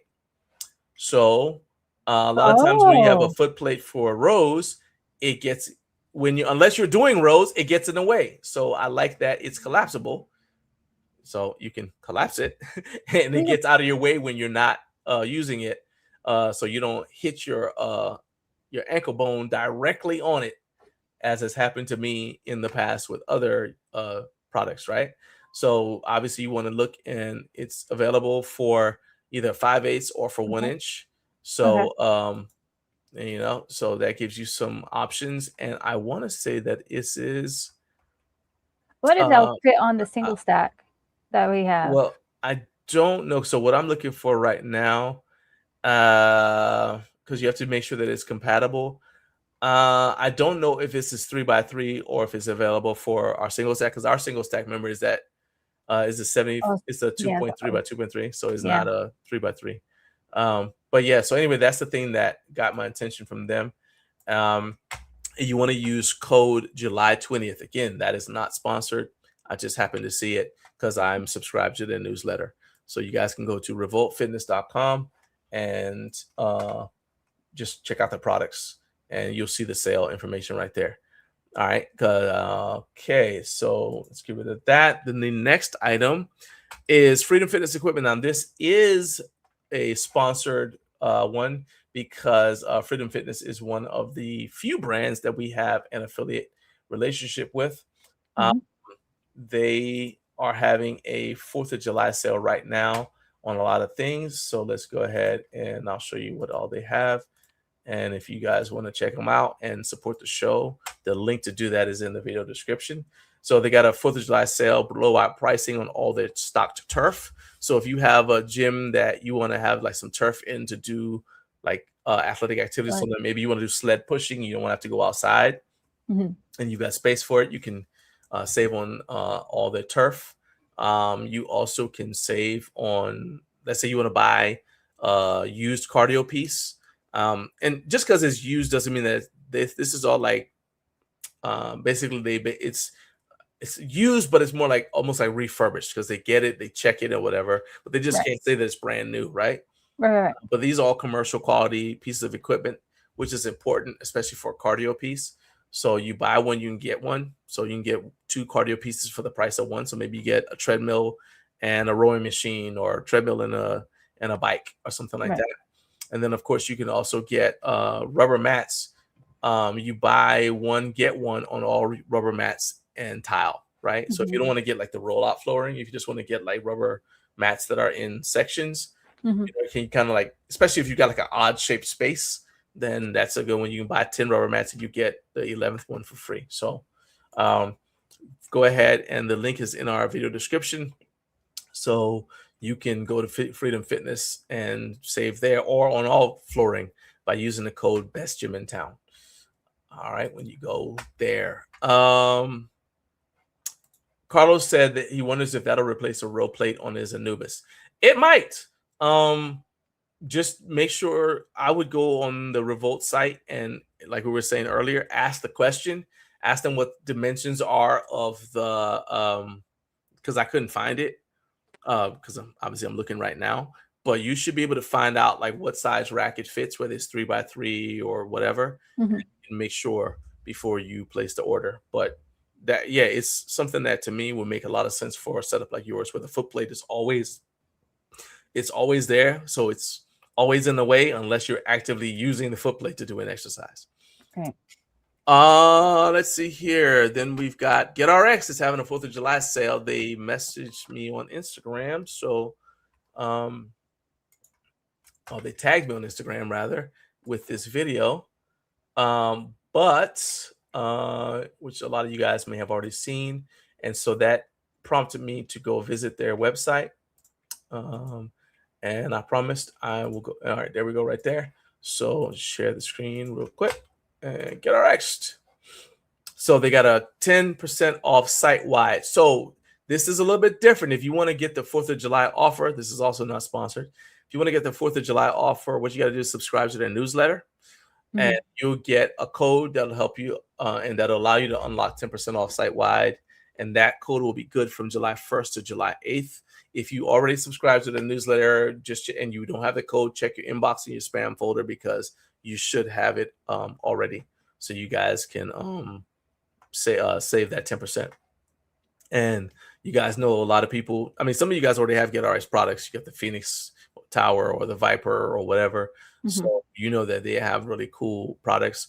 And as a side note, we do have I should be talking to Brian from GetRx soon to get the live AMA with GetRx set up. This would be, as far as I know, this would be the first time that any content creator brand has done a live AMA specifically to allow a company to answer your questions. So this AMA with GetRx is going to be them answering questions. It's going to look like when you look on Instagram and Fringe Sport or Bells of Steel does an AMA, and it's basically just the person from, so in the case of Bells of Steel, it's Kayvon, and Fringe Sport is Peter Keller. And you just see them on screen, and then somebody's reading out questions off camera. Well, that's what we're going to have. I'll be the one off camera, and GetRx will be answering the questions. But what we're doing is we're letting them basically have access to our entire audience. So all of our subscribers will be, plus all of their current supporters will be able to come together for this live stream to ask questions specifically about GetRx products. This is the first time, as far as I know, that this has been done. And I wanted to do it because I want to show that it can be done. Because you know I'm always about pushing the envelope and showing different ways that we can remove some of the filters that are in between brands and their customers. You guys may have questions. So I want you to be able to ask them. Don't ask me. I'm not saying don't ask me. I'm saying it's better if you ask them because they're the because all I'm going to do is go ask them and then come back and tell you what they said. So in this case, we'll be able to kind of sort of cut out the middleman a little bit. Let's see here. That is the last one. Oh, well, Bells of Steel. No, it's not. I was like, wait, I think it's missing one. I said it was last, but it's definitely not. So let's get rid of that. So Bells of Steel is having a sale. Well, they're a Canadian company, so they call it the summer sale. I think the Canadians are still bitter about losing the Revolutionary War and having to go up to Canada, but whatever. Anyway, so they get the summer sale up to 30% off site-wide on everything. That's right, everything. And if you want to support the channel, you can do so by visiting Bells of Steel by using the link that's in the video description, because it doesn't change the price for you, but it does let them know that we're the reason why you guys found out about the summer sale. So it helps us out a ton. And I promise you that doing stuff like this show requires your support. And that's an easy way for you guys to do it. They got a ton of stuff from adjustable competition kettlebells. They're putting out a lot of information about that one. A lot of people like that. I personally, I can vouch for the durability of this product because when I saw it in person, Kayvon was standing right next to me. I took it, and the first thing I did was try to break it. I threw it at Naomi was not there, so I threw it as high in the air as I possibly could so that I could see if it would break when it landed.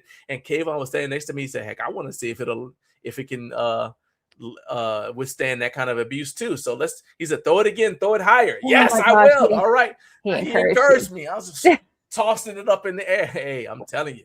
Yeah. All right. So I can personally vouch for the durability of the competition kettlebells, and you guys already know that I'm a big fan of the bare naked powerlifting bar. We just talked about the cable stack. That's the same cable stack. Love the cable stack. We've had is it 2 years now? Maybe 3.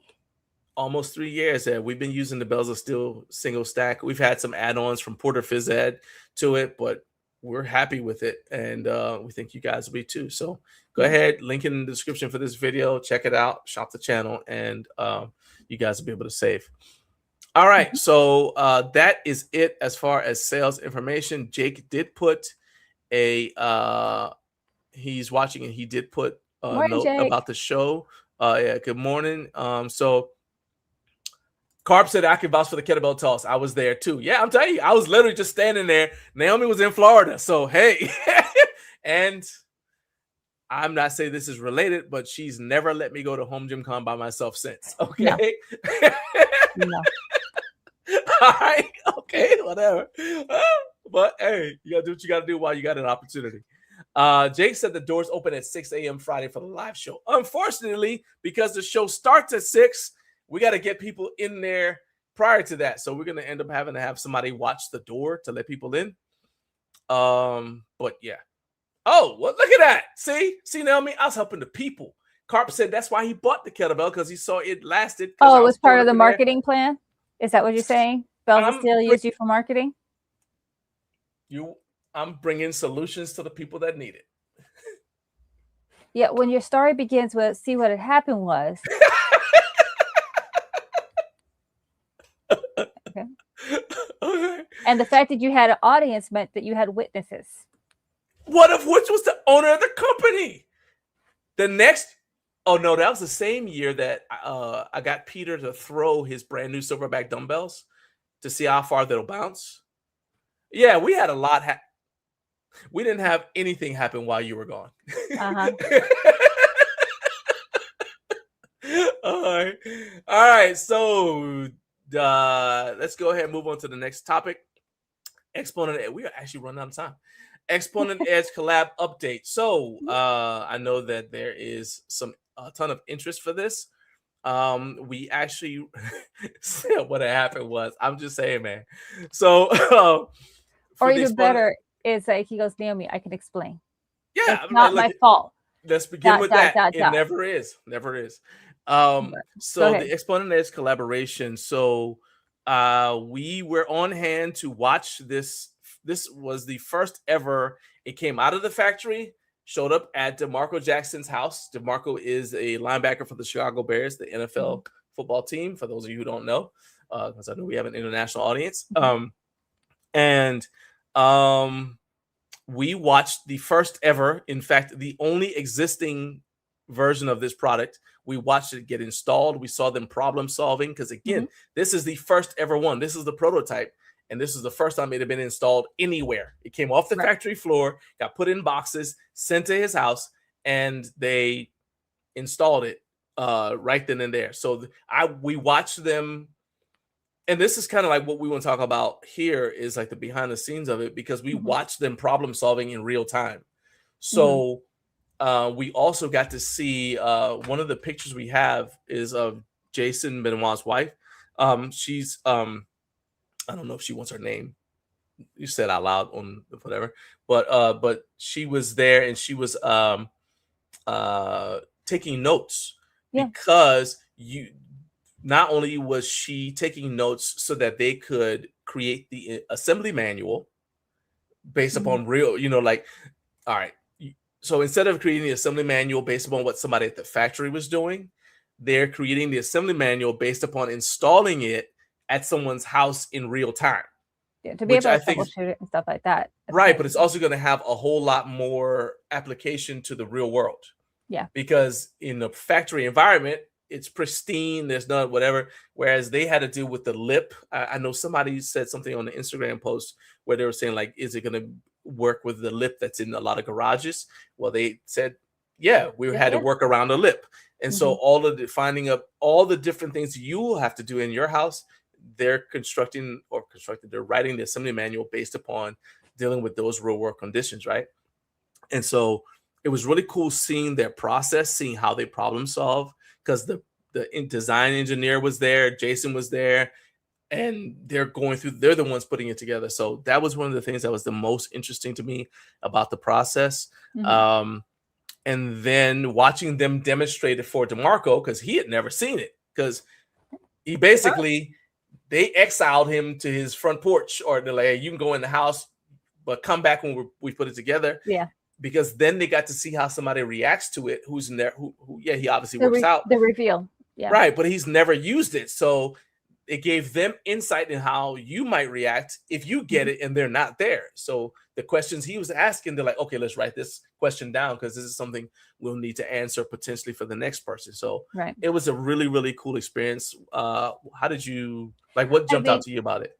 I mean, Jason's passion for it obviously is what really kind of like, you know, when you're so excited, like you kind of like are like vibrating kind of thing.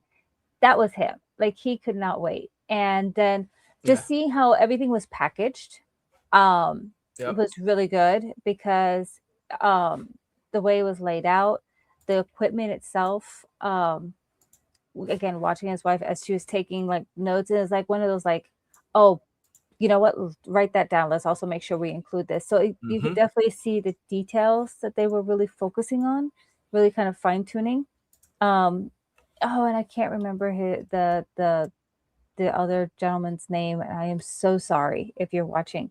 But just the you could definitely see the brainchild at work with Jason and his engineer there as they were trying to get everything set up. And just make sure everything was done perfect. So I'm going to be sharing some photos from the reveal. I'm sorry, from the install. So you guys can see. So this is them like kind of like in real time, like just kind of going through this process here. That's not it. That's yeah, there we go. All right. So there's that. This is even them like going through like they were marking the wall and everything to make sure. Yeah, just like you'd have to do.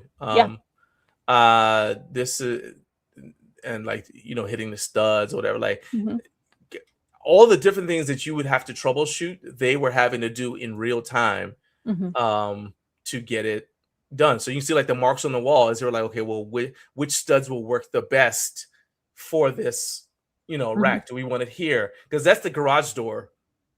So that's the open garage door right there. So they're like, okay, well, is this the best spot in terms of still being able to open the rack up and hit the door? Do we have enough clearance? Because originally they're like, well, let's try over here. And they said, well, now this, okay, well, when they open it, they're like, well, when we open the doors, we're going to be blocking this electrical panel right here. So they moved it over. So all the things that you'd have to kind of think about, and there's some really cool close-up shots right there. It was really, really instructive to see that from the brand perspective, because we always see it from the content creator perspective. And how many times you guys are watching, have you been like, why would somebody ever do this? Or what were they thinking when they did this? Right. And so we were able to actually talk to them. Some of the stuff we got, there's the marker right there. We were actually able to kind of like talk to them and like go through like, well, what are you thinking in this moment?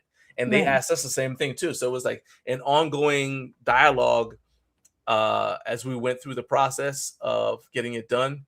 And I was just blown away by, like you said, the passion.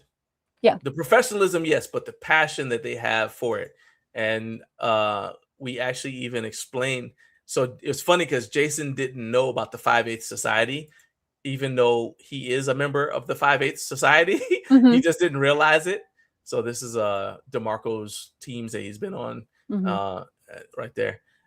So he didn't realize 5/8 Society was a thing. And I was like, yeah, a big thing. Yep. Yeah, I was like, yeah, they definitely are. There's another shot of the rack from a different angle. This is the closed in this is when it's closing, yeah. So Jared, you said you need a tutorial on the rack to understand its offerings more. I will tell you that your best bet is to come back next week. But I'm happy to answer any questions that you have right now, like specific questions. I don't know what you need to know. I will tell you that this rack, let me hang on here. Because this might be a little bit. I see where it can kind of grow. And because even like as they were installing, once it was finally installed, I even mentioned to Jason, I said, you know, if you ever get, you know, this added to it, now you're not getting one rack, you technically get two when it's fully opened. And so sort of. Yeah, when it's fully open, you get two on each side. Yeah. Two on each side. And so it's like, it's kind of like it would be a solution to when, you know, the whole reason we don't have a functional trainer in our power rack is because, well, John can't lift and use a functional trainer at the same time because we'll kind of bump into each other. Right. So it's like there's so many opportunities that are available that can. I mean, just even like. So right now it's in the 45-degree angle version of this. But you can so let's say you've got a pulley, like one of those what you call pulley things, whatever. You can do true cable crossovers with it in this position because you've got the range of motion for this, right? Correct. But then to your point, Naomi, if you I gotta find the I close this so I can find the picture of it open all the way where it's at its widest point. I don't know if I have a photo of that just in case I don't. Well, I know we got the video. So let me go ahead. Man, first of all, thank you for welcoming us into your home. I'm really excited to see this rack get installed, but I'm pretty sure I'm not as excited as you are. Yeah. What does getting this rack mean for you as someone who has to stay in shape for your job and also for its ability to let you be home and present with your family? You know, just being able just to come in, like walk out the garage door and get a workout in, man. Just having it here in the home make it so much more like easy to get things taken care of. Yeah. Like you saying, with my profession, like always having to be on the go, like this saves time in my day. Yeah. Just being here at home, being able to be near family, but also to handle things on the field. All right, so that is so you guys can see right there that it opens up all the way. I'm not calling you daft. I'm saying I don't know what you want to know specifically. It's what I'm saying. Because I don't want to like just start telling you stuff and you're like, yeah, that's not what I want to know. I want to know this, right? So the angles of the uprights. So I think You're talking about the outer side of it, the wings, or he's talking about the uprights, the front and the back? So I don't. So he did mention the cross members, right? Where he says the non-straight cross members. Oh, okay. But I think when you're saying angles of the uprights, you're talking about when it's not closed, like how it has three positions: open, all the way closed, and then at a 45. So that's the first thing. So that's the first answer. It's got three positions: all the way open, then all the way closed, so it looks just like a normal, well, semi-normal power rack because it does have where like the cross members come out, and then it's got the 45 degree, and the purpose of the 45 degree is specifically so, as Jason said, is so you can do cable crossovers and have plenty of room. But he's also got some other applications that he says having it at the 45 would do for you, that I'll let him explain because I don't know how much he's ready to reveal, because some of that is part of the fact that this is going to be part of an ecosystem and they're creating new products for it once they have like the rack kind of nailed down, all the because this is a prototype. So once they got all the bugs out of it, then the next step is going to be, all right, now let's create attachments that will go specifically on this rack. It does fit all of the existing Exponent Edge attachments now. So they're rack mounted. I guess I could just go to exponentedge.com and all their so they're rack mounted glute ham raise, the infinity arm. All these items will work with, these items will all work with the shadow rack. So everything that you see here. And I think I understand what Jared's asking. So this will work with it because we watched them put one on. Yeah. Obviously the infinity works with it. Yeah. The calf cup set, that's is their really cool. That works. I watched them put it on there. All of their bars will work with it. I'm looking at the rack mounted glute ham developer. I watched them put it on there. So all of the stuff that goes with anything that's a rack mounted item works with that rack, and that includes also the landmine rotating sleeve and the edge landmine bar. They attached it to it and showed DeMarco before they left, and you guys will be able to see a lot of that stuff in the video that we're going to be releasing of the install. That's going to be coming out this coming week, so that you guys would have already seen it when Jason comes on the show, so you can ask questions based upon watching that, if that makes sense. So there. See, I hope that sort of answered your question. If it didn't, um,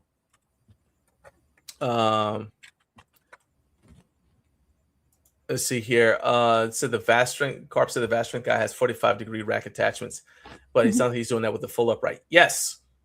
Yes. So the entire upright is going to be at a 45. Well, it's possible to put at a 45 and lock in place so you can use it at a 45. Yes. For if it applies to what you need it for at that time. I don't think it's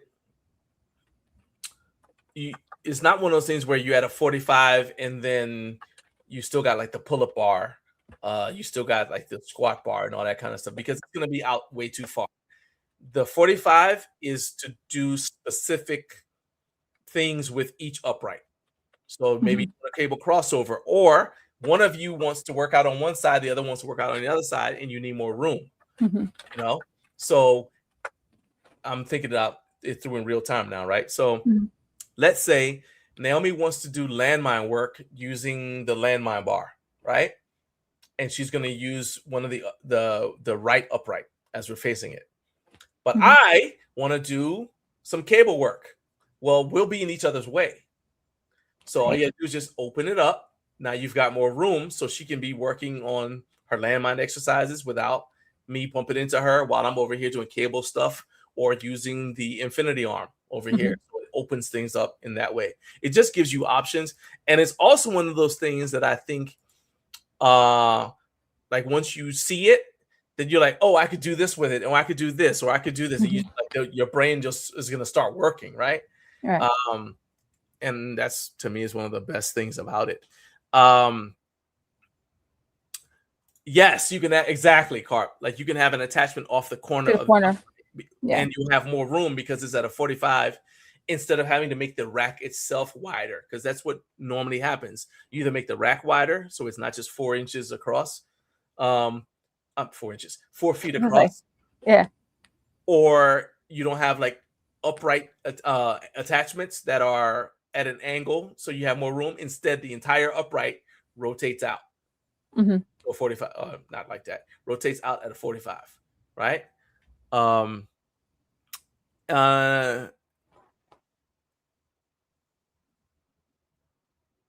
Okay, you kind of are, but it's going to be more than that. It's not just the landmine. That's just the example.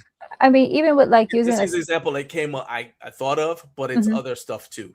And again, this kind of like is touching on stuff that we know they're coming out with, but I can't talk about yet. Right. That's why it's kind of limited on what we can we're kind of being a little vague. That's why I was like, Jason's gonna be here next week and he can reveal what he wants to reveal. But we know, I will say that this is designed to be a full ecosystem, and the fact that it's got a 45, an option to go 45, is an integral part of that planned ecosystem. Right. Yeah. Right. So that's why I was saying stay tuned and be here. Definitely. Same bad time, same bad channel, for him to be able to answer those questions even more for you. Because then he can be very specific. So like even like Jared with the question in regards to like the cross members, those are going to be. Oh, we can answer that. I can answer that now. Okay, because I have messaged you and I'm like, I don't know if we can or not, but yeah. No, I saw your message. So he actually answered that on Instagram. So the main reason is because when it's locked into the open position, it actually locks into place. So what they put on the wall, remember I said that when you go, they wanted to make sure that they didn't. Let me see. I really wish I could see this picture of it when it's in the open position. And the best way to describe it, when you do have it open, because of the way it's shaped, it keeps the uprights away from a wall. And also it connects to the locking bracket. Yeah, that's kind of what I was saying. It's like, let me see. I think they've got okay. So I can just share their Instagram thing because he actually answered it on Instagram. But I can share that. I was looking for a picture of what it looks like when it's open. All right, so you can possibly kind of see, but up here at the top, these are locked into brackets in the wall. So that they don't come out, so that they don't swing closed, let's say, your garage has a slope and the weight of the upright might cause it. And then especially when you put a barbell on it, it might cause it Right. to swing back closed while you're using it. You don't want that to happen. Right. So it locks, so they have it set so that the curve of the cross member is so that you can lock the uprights into place using the cross member without impacting your ability to use a barbell. Because if the uprights themselves were locked into the wall, then your J hook would have to come further out from the wall because you wouldn't have room for a 45-pound plate. Correct. For a 45-pound plate. It's 8 o'clock. That's what my mom just told me. So the curve is designed to give you room. It's not like any other reason. People are like, well, what's this? People are thinking about it like, why is the curve there? Why is the curve there? Closed in, when it's in the closed position, it looks just like a 4-post rack. But it's not for that. It's for when it's all the way open, right? So that you can still use it as essentially squat stands or like a rig, without your 45 plate hitting the wall.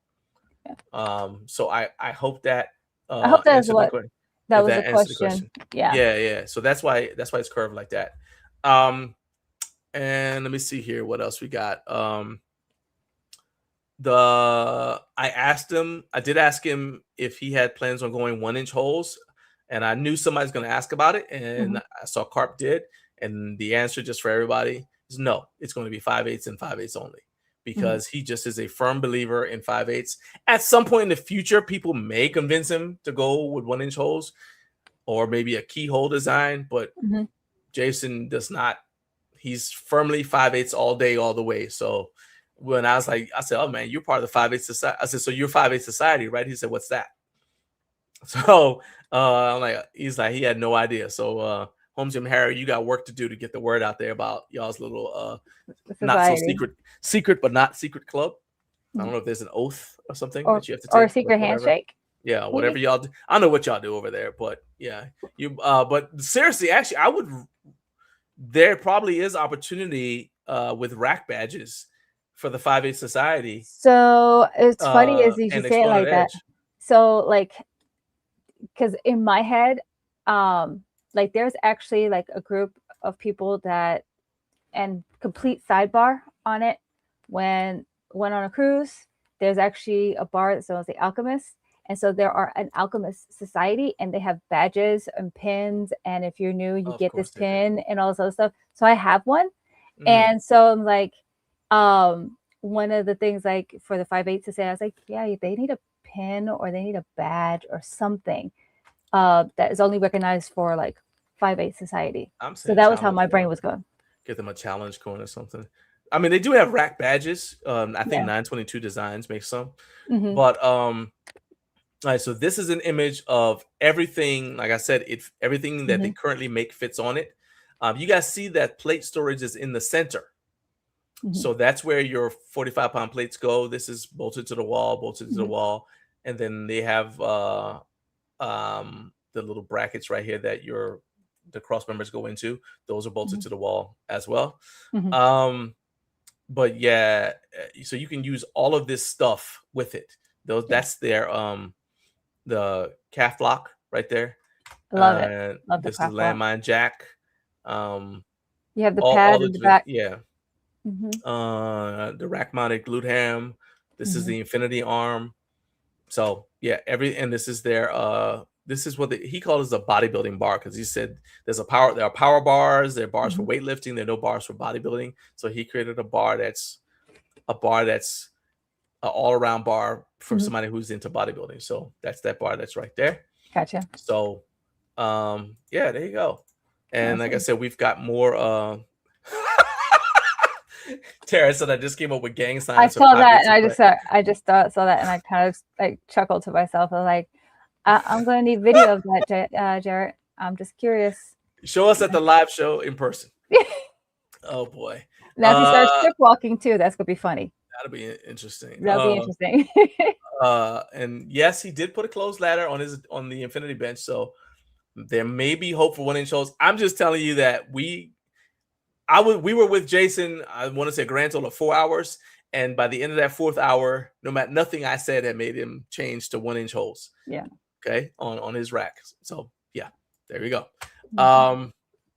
Let's see here. Anyway, so like I said, we'll have that dropping this week, so that you guys can see the full video before Jason comes on the show.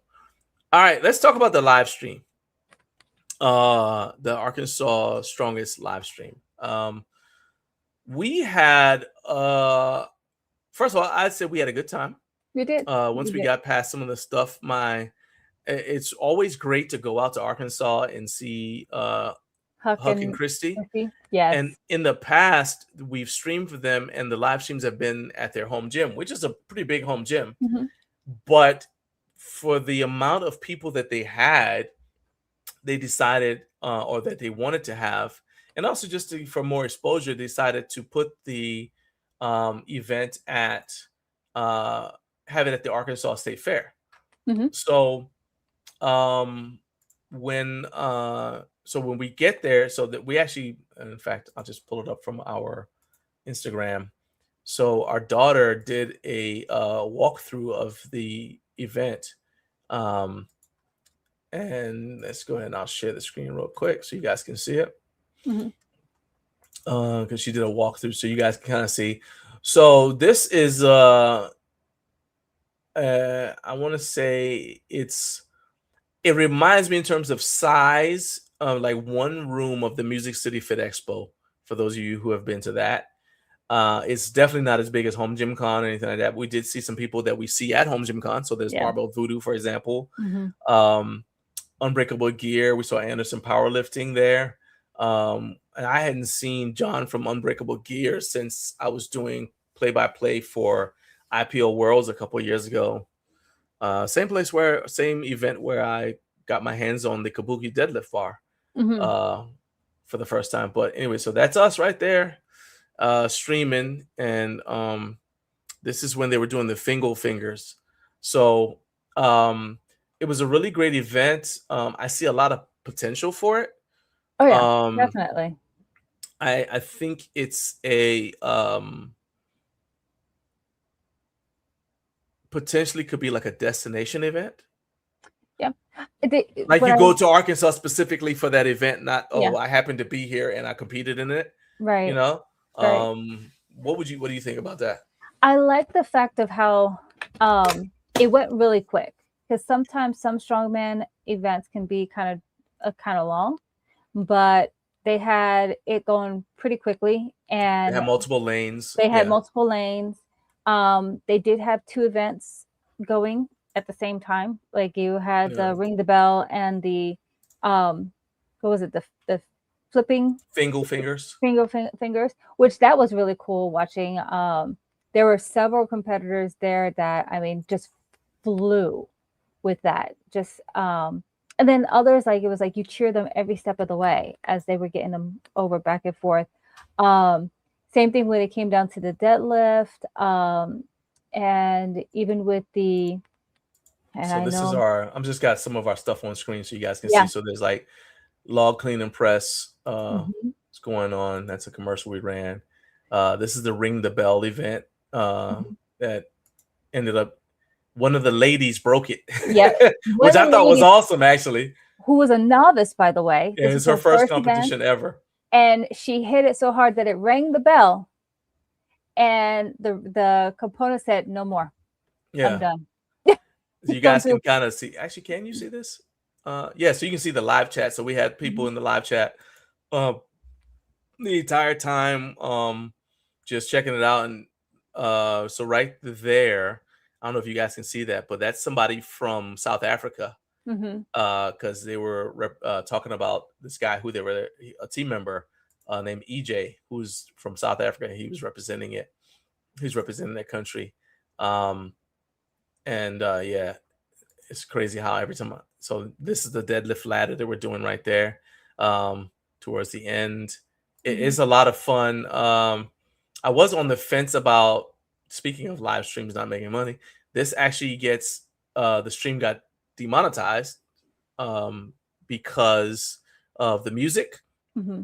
which it is what it is, because you got to have music, to keep people motivated or whatever. Right. But so I was on the fence about keeping it on the channel because not because it didn't make money, but because I don't want to have a bunch of like demonetized videos on the channel, because I don't want to get a copyright strike.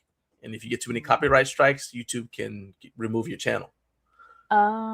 So that's why I'm like, okay, we got to make sure that we don't have a bunch of stuff like that on it. But it looks like it, it seems like it's all right. Yeah. So we got it up there. So if you guys want to check it out, it's still on the channel. You can go ahead and watch it. And it's fun. I would put it on, while you're working out or whatever. Just throw it on in the background and check it out. The energy was also really good amongst the competitors there as well. And I think what I enjoy most for those live streams is, again, like you mentioned, there were people watching from South Africa that were cheering on their team member. There was also a competitor that didn't even realize that his mom and family were watching. Oh yeah. And was cheering on. So we weren't just cheering on some random person. You have people in the chat like, hey, shout out my athlete or whatnot. And it's a great way for them to still be part when they can't travel, or they may have other obligations that prevented them from being able to go there. Yeah, flying to Arkansas from South Africa is not something you just do on a whim. No, that's not a weekend trip usually. Exactly. But I mean, also like grandparents, to be able to cheer on there, or even something as simple as like, so what's that sport you like doing? Like, I don't understand it. And it's a way of showing like, hey, look what I can do, and have that encouragement. We got up to almost like 18,000 viewers during the stream. So it was really cool. Even though there were some hiccups at the beginning, that, knock on wood, we were good to go all throughout the stream, no issues. And like, again, now of course we always have people that kind of stand in the camera, and it's already been noted that I'm the one to tell them, hey, you guys scoot out the way. Yeah. Y'all's not the one to do it. Yeah, she's like, don't get. You just sit there. She said, don't get in a fight. I was like, okay. Yeah. So this is the hotel gym that we use while we're at while we're in Arkansas. Little Rock, yeah. Yeah, in Little Rock. So rating the hotel gym here. I think this is a clip. Okay, so all right, I'm about to say it looks like I'll switch to a different clip because it looks like this one she cut off before before I actually started. What were your thoughts about the hotel gym? Basic. It was very basic. You would think with the type of hotel it is, it being a Hilton, that it would be a little bit more zhuzhed up. A little more zhuzhed up. Like I had my feet there because my feet were sliding, unfortunately. So I know my on the mat. Oh shoot. Okay. Yeah. Well, the mat was short and the floor was slippery. So it was like, which one am I gonna do? So I had to kind of I could have done better with that for him, and I see that and I'm like, but the gym in and of itself was, because I know there was one other person in the room. Yeah, also, so we're like shooting from creative angles. And you were kind of on top of each other if you weren't careful. Yeah. So one of the things I would say, even looking at it at the space that was in there, they could have done better with the space. And I think as a home gym owner, it's kind of like you look at the logistics of your equipment and say, okay, how can I maximize the space? Where would I put this? Where would I put that? Etc. And I was like, part of me wanted to rearrange how it was set up to a degree. Yeah. But yeah, like if you had 3 or 4 people in there, that would have been a lot. It would have been a lot. You would have had to like, kind of work around each other kind of thing. But for a basic setup, it got the job done. And I will say that this past 7 days this kind of goes into like what about training and whatever. This past 7 days was rough. I mean, we survived. You know, it's like, did our training survive? Like, we survived. I wouldn't say we thrived. We survived as far as training goes, because for one thing, when I added up how many hours of driving over the past 7 days I've done, because there was like, it might have been like 48 hours, because you drove the 7 hours to Arkansas. You drove most of the way back. Both of us drove in Arkansas. I drove the 2 hours to and from Letha's yesterday. Of course, I drive to work as well. But then also, we still have all the stuff that we have to do when we're out of town. It doesn't go away when we get back. For example, I forgot to take the trash to the curb before the show. So yay. Yeah, I know. Yeah. That's all right. I'll take care of it. But anyway, so all that behind the scenes just now on that one. Yeah, it just occurred to me. I was like, dang it, I forgot to take the trash curb.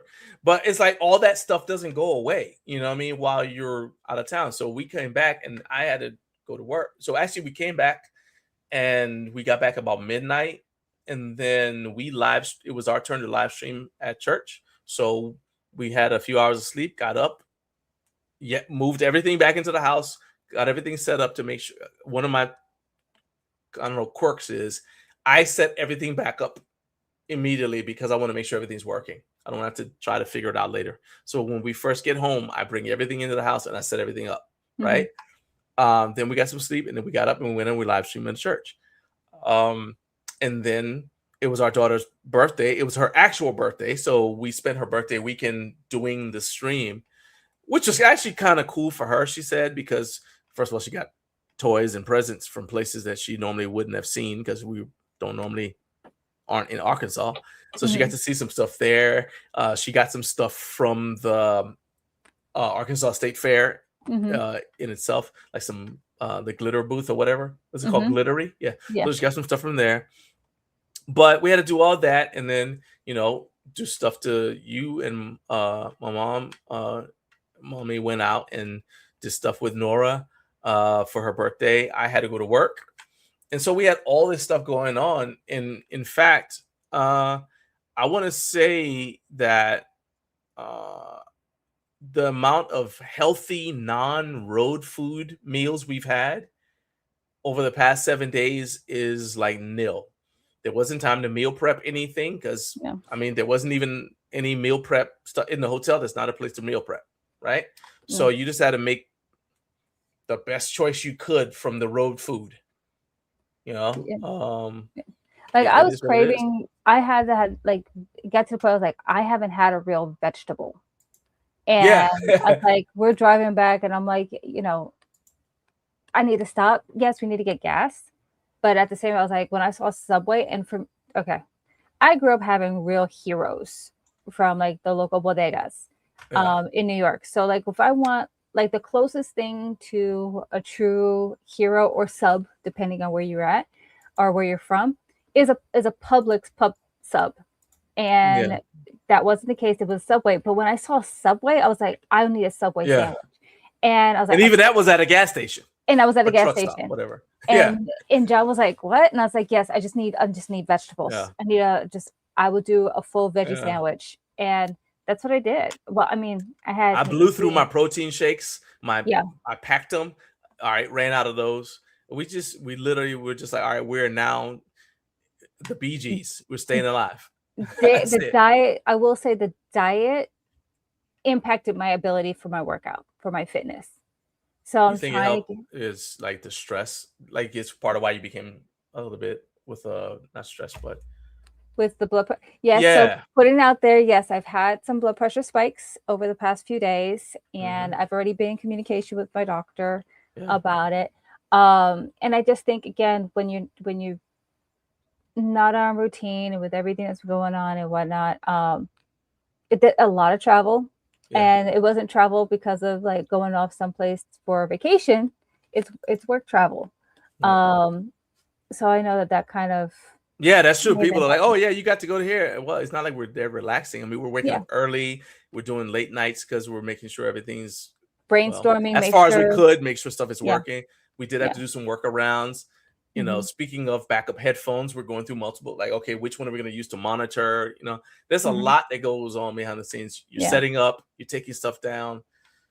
The part about, you know, people getting in, like, in front of the camera, the part of the reason why Naomi's want to tell them is because I don't want to say stressed out, but one of the things that I'm very, very passionate about is I'm cognizant of people watching the stream. And I'm like, these people are watching the stream because this might, so I'll just tell the story. So we were doing that live stream. Remember the one we did for USS in Macon? And this guy comes up and he tells us that this was the first time that his parents had ever been able to watch him compete, because he's from Texas, but that was the first time that any of his competitions had ever been live streamed. And his parents were, because of their health issues, they couldn't leave the house, right? So they could never go to any of his competitions when he was in Texas or anywhere else. So I'm always cognizant of, we hear multiple stories like that and other things too. And I'm always like, this might be someone's only chance to see their child compete, because you don't know how old these parents are who are watching. Somebody's grandparent, this may be the only chance they have, right? And so maybe I overthink it, but I'm always like, what if somebody's watching from a hospital and this is going to be their only chance to see their child compete, right? Or their mom or their whatever. And so I don't think that people who get in the way of the camera are doing it maliciously. I know they're not. No, You're just kind of in the zone. You're thinking about, well, I got to get this angle right. But so I'm like, hey, I just need you to whatever. What I have issues with is when we tell them, hey, I need you to drop to a knee or move out of the way or whatever. And then they get mad because in their head, I'm just trying to get this angle, because they don't see the perspective that we have. When I'm like, yeah, but we're the only ones showing this. And I also think too,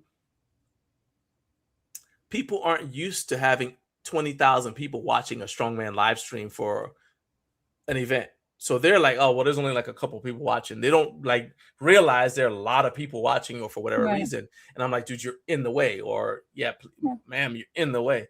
So I don't like it when people get mad because we asked them to do the right thing.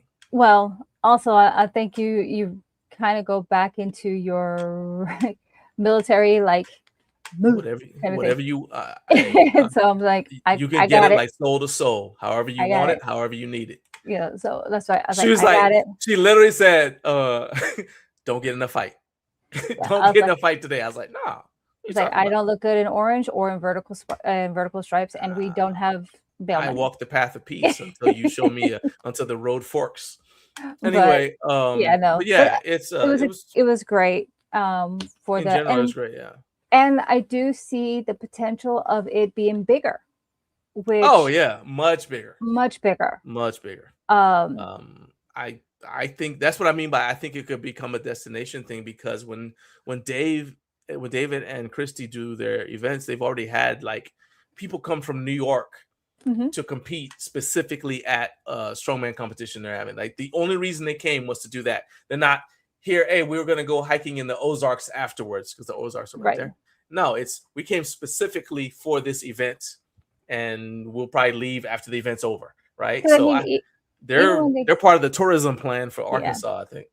Because even when they first started doing these competitions out of their garage gym, which is actually an actual building outside, it's huge.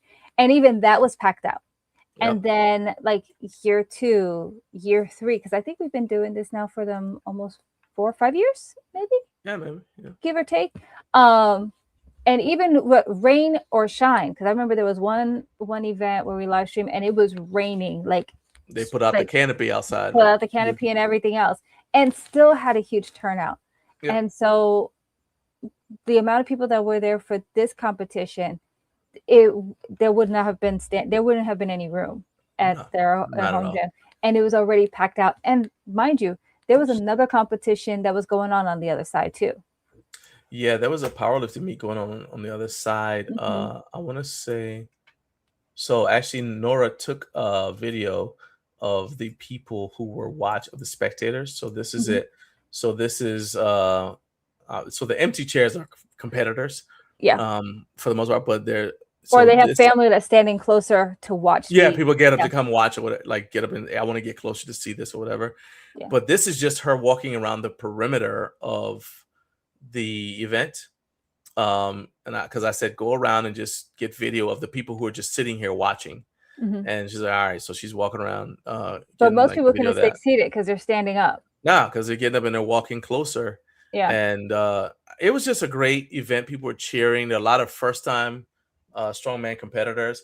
There's my guy Frank, right? The guy with the beard right there. I'm a huge fan of Frank. For those of you who don't know, because he's in his 60s and just decided one day to do a strongman competition. And strong. Heck, he's got that farmer strength. Like, I don't know how to do this, but I'm strong, so I'll try it. It's one of those, like, if I got in trouble as a kid and he would have had to like no, your soul's being snatched out of your body. That's how strong he is. Yeah, Frank is a strong, and I just love, I love seeing, and again, that's another reason we like doing this, because we get to know the competitors, we get to hear their stories, and then we're like, hey, we get to share these stories with people. I mean, look what we're doing now. So we're really, this is really a labor of love for us. It's more than just, hey, we get paid to come out here and do this. So we're big into that. Carlos said about the hotel gym, he said, seeing something like that, I'll be more inclined to bring my own yoga mat. Yeah. Sure, I think so. But you also have to think, when we go to stuff like this, we travel a little lighter in terms of personal stuff, because we typically have a car or an SUV full of equipment. I am the Tetris champion when it comes down to our equipment. John's job is to just bring it to the car. Yeah, we just hand it to her and she'll arrange it somehow. Yeah.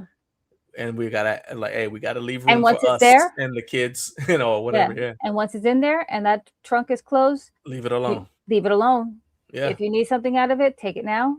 Put it where you're gonna be seated. That's right. Don't mess with it. We're on the road. Yeah. But yeah, these are like the stories I love for people to hear though. Carp said something. He said it's actually cheaper to make 1-inch racks, because the 1-inch hole of metal you cut out, you can save all the holes, melt it back down, and make more racks. I encourage you to make that argument to Jason when he is on the show next week. But he has very definite reasons for why he likes 5/8 holes, and it's probably the same reasons why other people like the 5/8 holes. But yeah, and he does have west side spacing and all that kind of stuff. All right, so that is it. Unless I did want to say this. So right here. So the reason why I stopped that is this is a positive, because I realized it while I was doing it. But remember how stiff and immobile I used to be, and I'm still not where I need to be. But this was like good for me, because look at this. And you didn't pop and lock your joints out for me to have to pop your shoulder back in. No, and it's like, look at this range. Yeah, I'm like almost touching the thing, and it's like, now I do have an arch right there, so I'm still working on that, because I want the range of motion to come mostly from my shoulders. But this is still a huge improvement. So watching that video, although we were like, yeah, kind of like this wasn't an ideal situation, I was like, oh, that's a positive right there that I hadn't realized until I saw the video just now. I was like, oh wow, I'm almost touching the floor. That's crazy. So yeah, so that's a positive right there. I'm pretty excited about it. Let's talk about, because we mentioned all the driving. I did a collab with Letha Cannon, and shout out to Letha. For those of you who don't know, Letha started her home gym journey and got motivated to do what she does now because of Home Gym Con. I think I mentioned that earlier, but she went to Home Gym Con, and then she ended up working Home Gym Con for RitFit, and then she went out to the Chino Hill showroom for them, and that's where we met her. But the point is that she trains, I think she said peri and postmenopausal women. She's also got at least one client who is several months pregnant. But she trains women of all stages right there in her home gym. And she also trains people online. So I've got the link for you guys to sign up for her. She does her training in blocks. So she's got a thing called Baddie Bootcamp. In fact, I'll just share the link, share the screen right now so you guys can just see it. So let me just read it to you. So she's got 6 years of experience, and she if you know someone who wants to train with her and they think they might want to train in person, it is a private place. So it's there are going to be no men there. So it's like a safe space, women can feel comfortable or whatever. But she'll do like she got the Baddie Boot Camp, 30-day challenge. It's got a signature membership. And you see that all this stuff is like very, very affordable. She got the Strength in Motion. It's a hybrid training program. It's 12 weeks. So she does them in blocks. All right. Instead of just, okay, well, now I'm your coach and we're just going indefinitely. She'll do it in a block. So then at the end of the block, you can decide if you want to re-up or if you're like, okay, I'm good. I want to go on my own for a while or whatever. Right. And I'll share this link. This is her link on Trainerize. So I'll share this. This link is actually already in the description of the video, but you guys can see that. But I also enjoyed just going to check out her space. And the reason I was there is because she got the Rit-Fit Panther. And you're like, the what? The Rit-Fit Panther. So this is their abduction, adduction unit.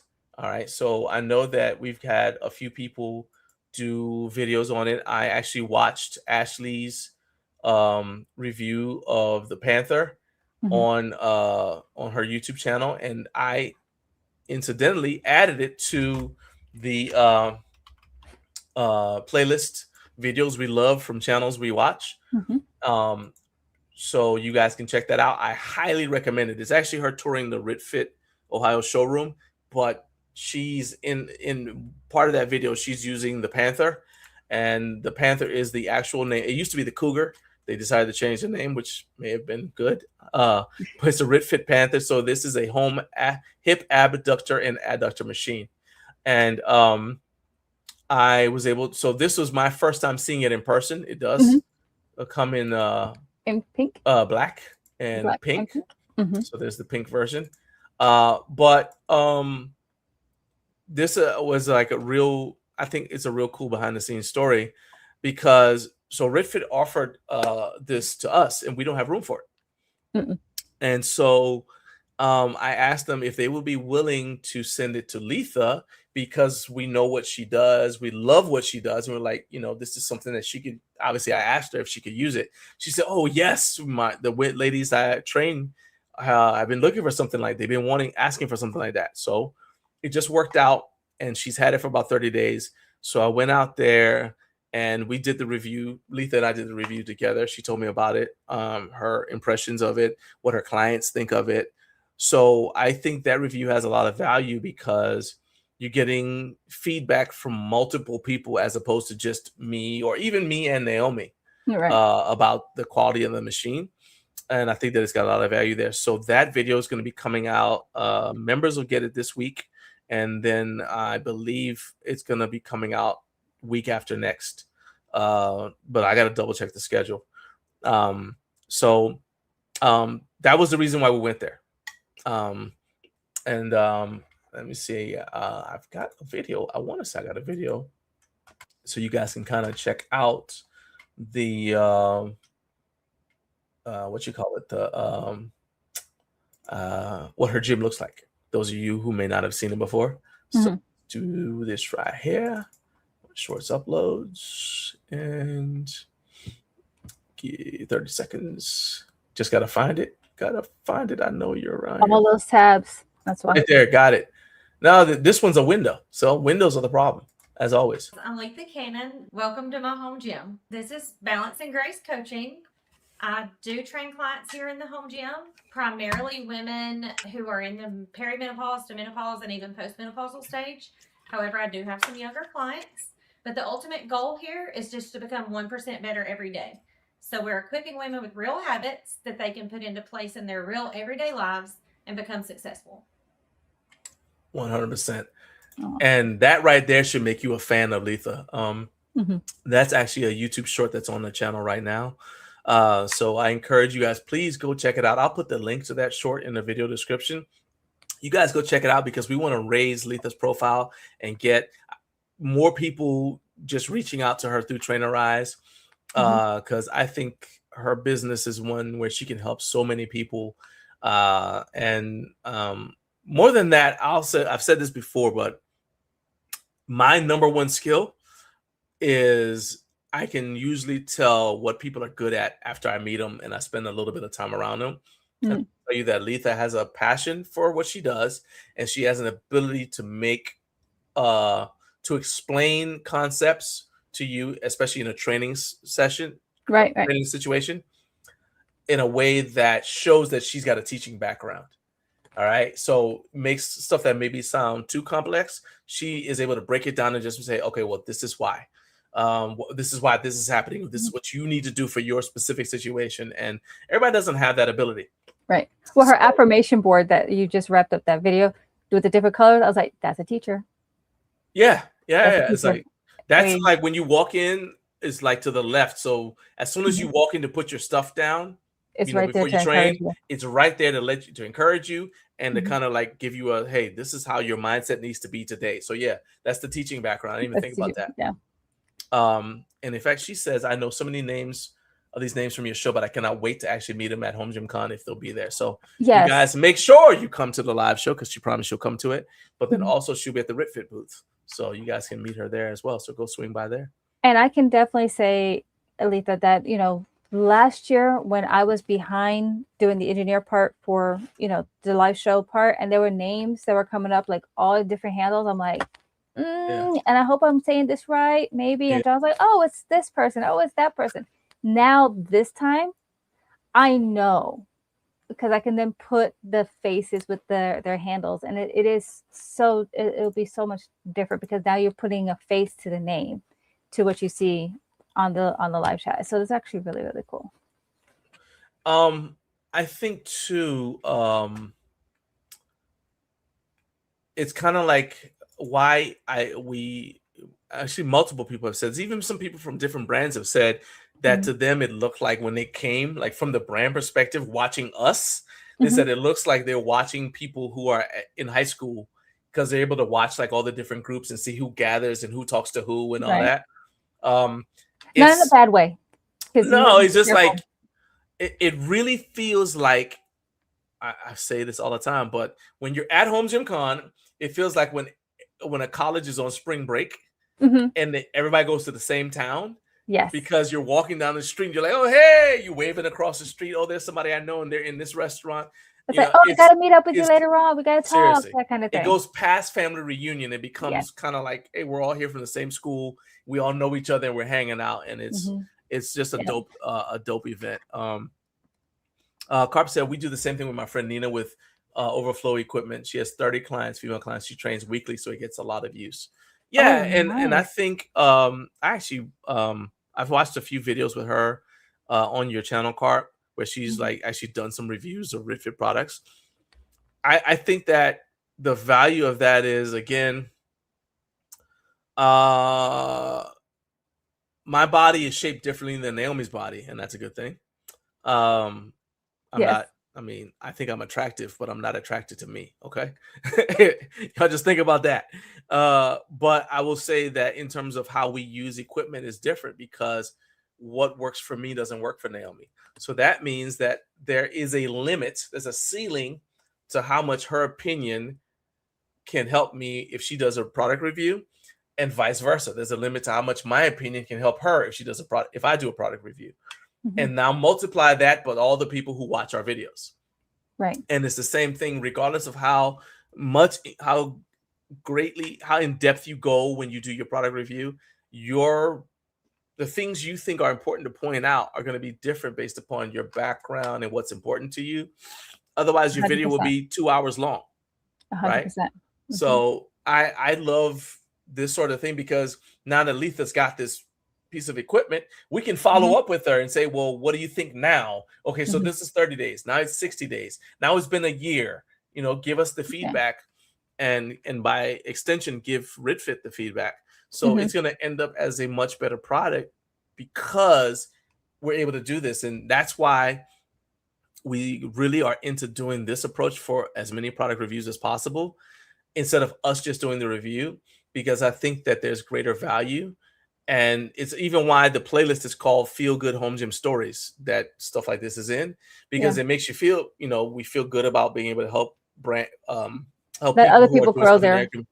Yep. Yeah, you're growing your home gym, and also a lot of these people are doing good things in their community, so it's Right. adding value, and then it also gives feedback to the brands that they can use. So it's like a circle where everybody benefits in a much better way than just us doing reviews, because we want to get all the new stuff in our gym and be able to say we're cool or whatever, right?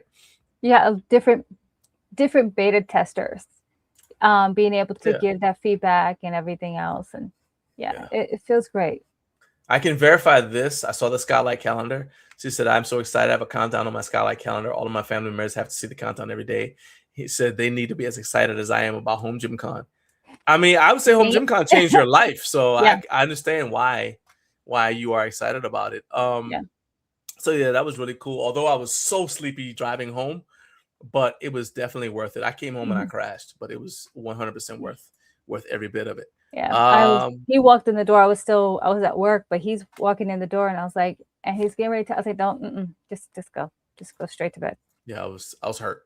I was definitely hurt. There's no conversation. Okay, so believe it or not, we actually are back on schedule, sort of, because we are now at YouTube channels that you need to watch. So there's two of them that I was looking at this past week. In between stuff. One of them I don't think I really talked about is Jim Stepani. So and every time I say Jim Stepani, I feel like I'm saying Gwen Stefani, but I'm not. This is Jim Stepani. Jim is a PhD research scientist, and a lot of you guys may be familiar with him. Those who are familiar with him because of the JYM Army. But yeah, he's got his PhD, and I forgot what his specialty is, but he's not like a medical doctor. Okay, he's got his PhD in research science. I want to say it's something to do with supplementation. Okay, and so let me share my screen. So his YouTube channel has 278,000 subscribers. He does things like the summer shred, where he's encouraging people to lose weight. Obviously, he's got a brand called JYM. So if you've ever seen the JYM supplement brand on shelves anywhere, it's from this guy, Jim Stepani. I've been listening to interviews with him since early 2000s. I mean, like, heck, maybe earlier than that, because I remember listening. Like, I was listening to him before I met you, Naomi, and so it was like he's done interviews on Mark Bell's podcast, for example, but he has a good way of breaking things down that seem to be too complex, that may be intimidating. Is a way of breaking down some complicated topics and to make it easier for you to understand. He does have the Gym Life podcast. That's JYMLYFE. But what a lot of people don't realize is that this area where you see him filming, that's his house. That's his home gym that's behind him. So let me see if I can make sure the sound is off. All right. Shout out to Kroger and I'm about to say, all of the don't forget to get your healthy food at Kroger. Yeah. And if shout out to Booking.com. Booking.com. Yep. We need to be sponsored by them. We use them all the time. Anyway, so this is a gym that is he owns. This is a gym he specifically made for the purposes of shooting video. Anyway, so he's talking about shrugs in this video here, but trying to see if there's right there. Okay, so this is not a public gym that he's in. This is his, as long as I've been watching him, he's had a home gym. And a lot of this, from what I understand, none of this stuff is sponsored equipment. He basically, everything he has in there is stuff that he purchased. So this is a home gym brand that I recommend you guys check out if you want to become a little bit more educated about supplementation, but also he gives good exercise tips as well. You can decide how much of a deep dive you want to do with his channel. maybe you just say, okay, I just want to know about the supplement stuff or whatever. But it's well worth your time. I'm trying to see if he does have playlists. So yeah. All right. So it's stuff like for example, let me go ahead and share again. He's got stuff like where he's like, okay, so some of these claims that he makes, he's like, okay, well, it's backed by science. So he's talking about different concepts. Like, okay, this is what the science shows. He's got like some functional athletic training videos, do's and don'ts, because he trained a lot of athletes. He did some stuff for muscle and fitness. He's got a fat loss guide. He's got his own creatine, and he's got like 25 videos just talking about creatine and the effects of it. And you hear like some of these things about creatine, people trying to scare you. And so he debunks some of those things. He does have training programs, like at-home workout programs for people who are at home. Again, this is his home gym that he uses. And then he's got a good playlist just about supplementation in general, about why you need or don't need this product or that product, or help you to decide whether you want to spend your money on it, because you don't want to go broke buying stuff in your body that's not even using it. And in some cases, I would say that a lot of times when people say supplements don't work, is because some supplements are only effective, or you only see the effect if you're at the point where you're like, like when you get to like you're really close to your genetic ceiling, or you've been training for such a long time that your body is used to a lot of different things. So even like a 1% improvement, shout out to Letha, 1% better every day. Even a 1% improvement over the course of a year is huge to you, right? Well, maybe that supplement gave you that 1% improvement. But to somebody who's not close to their genetic ceiling, or who doesn't have that same training age, you're like, I didn't see any difference, because you're not at the point where you've been stuck at a plateau where even 1% improvement is visible to you. Like, oh, shoot, I had 1% improvement. You may be at a point where you're still making big jumps, and you only need to just improve your sleep quality, and you'll see an improvement right there.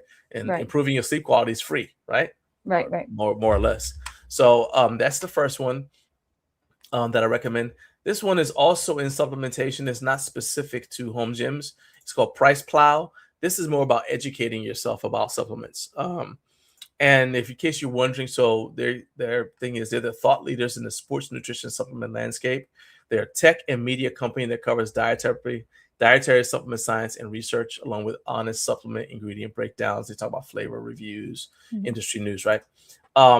So I will say that part of the reason why the supplements are on my mind is because of the project I'm doing with Ashley, where we're talking about the importance of protein supplementation. Right. And so I'm seeing stuff, I'm listening to a lot of different things or whatever. But Price Plow, essentially they do a lot of interviews with different people, the brands that create the products. They do have a newsletter. And so some of this stuff is tied to products that they have in their newsletter. So you still take it with a grain of salt. But what I like about it is that you get to hear the people who are in charge of these supplement companies explaining why this or that supplement needs to be added to your toolbox, right? So it's the Supplement Industry Podcast. It's a good place to find out sometimes if stuff has been banned, somebody getting sued, because you can go to certain let's say I'm trying to be nice. You can go to certain stores and they will sell you stuff either online or in person, and that product, and that company may have been. So there was a product we found out about. Someone offered it to us, and one of the things I do, because this is not my first rodeo, is I go and I do a LexisNexis. That's right, LexisNexis search for how many times that company has been sued. I found multiple lawsuits, and I found an FDA cease and desist on the brand because they were making claims about their products that they could not make. Okay, so I'll just say that, but you can find out some of that information, not the LexisNexis stuff, but you can find out some stuff, just be more educated if you check out Price Plow. So that's my recommendation. Naomi, you got to get out of here because you got to get your day started. So, Yes. anything you want to plug about your? You got Triathlon is 5 minutes on your triathlon, and yeah. then you got it. I've got less than 3 weeks away from my triathlon that will be taking place here in Georgia. It's the holiday weekend, so I'm gonna actually take advantage of hitting the road to get on the bike, get some road Oh, that's time right. You don't have in. to worry. You're about to go get on the bike. I'm about to get on the bike, so lets you be able to fine tune the bike. Probably go in a section where there'll be other cyclists there as well. But I want to be able to do like a good 25, 30 miles, maybe 40, depending on how it is. It's been hot here in Georgia, so I want to make sure I got plenty of fluids for hydration and electrolytes. And then, I've got to really kind of start to tune in as I get closer to the date. So with swimming, my running, my biking, and kind of, and my nutrition, because being traveling the way we had for these past few days, past few weeks, it has taken a toll on my nutrition.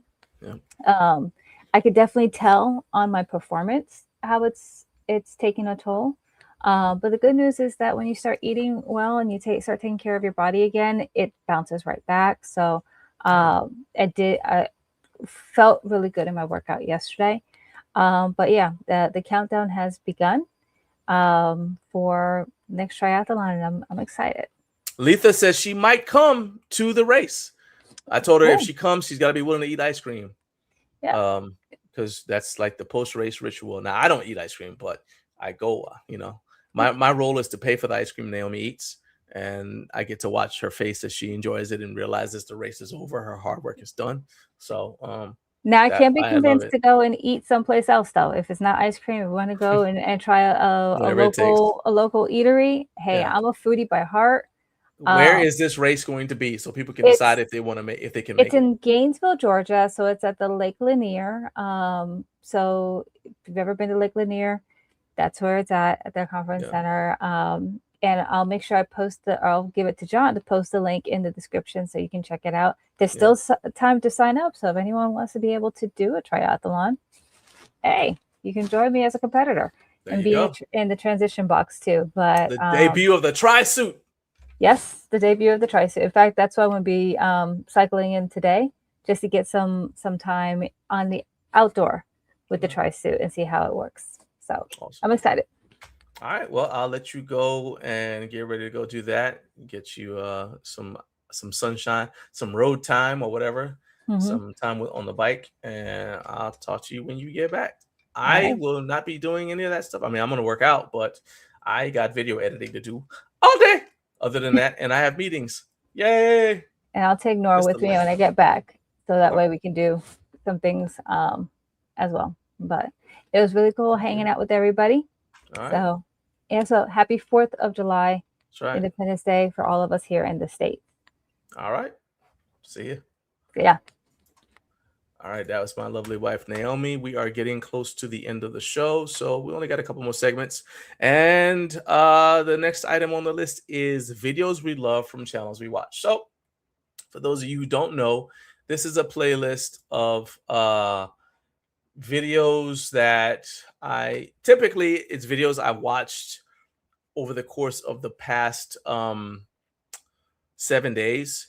Because what I do is I see you guys' videos that I'm subscribed to, and of course then YouTube also recommends other videos based upon that in my feed, and so then I watch the video typically while I'm doing cardio or while I'm lifting. I'll have it on in the background. Like when I hit my PR, I'm gonna give Carp half the credit because I was on a carpathon, so I had like a bunch of carp videos playing while I was benching when I hit my my last PR on bench.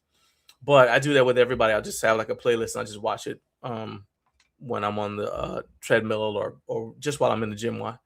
And so then I can populate this playlist, right? And so the playlist has been updated. And if you guys see here, let's go to my channel on YouTube.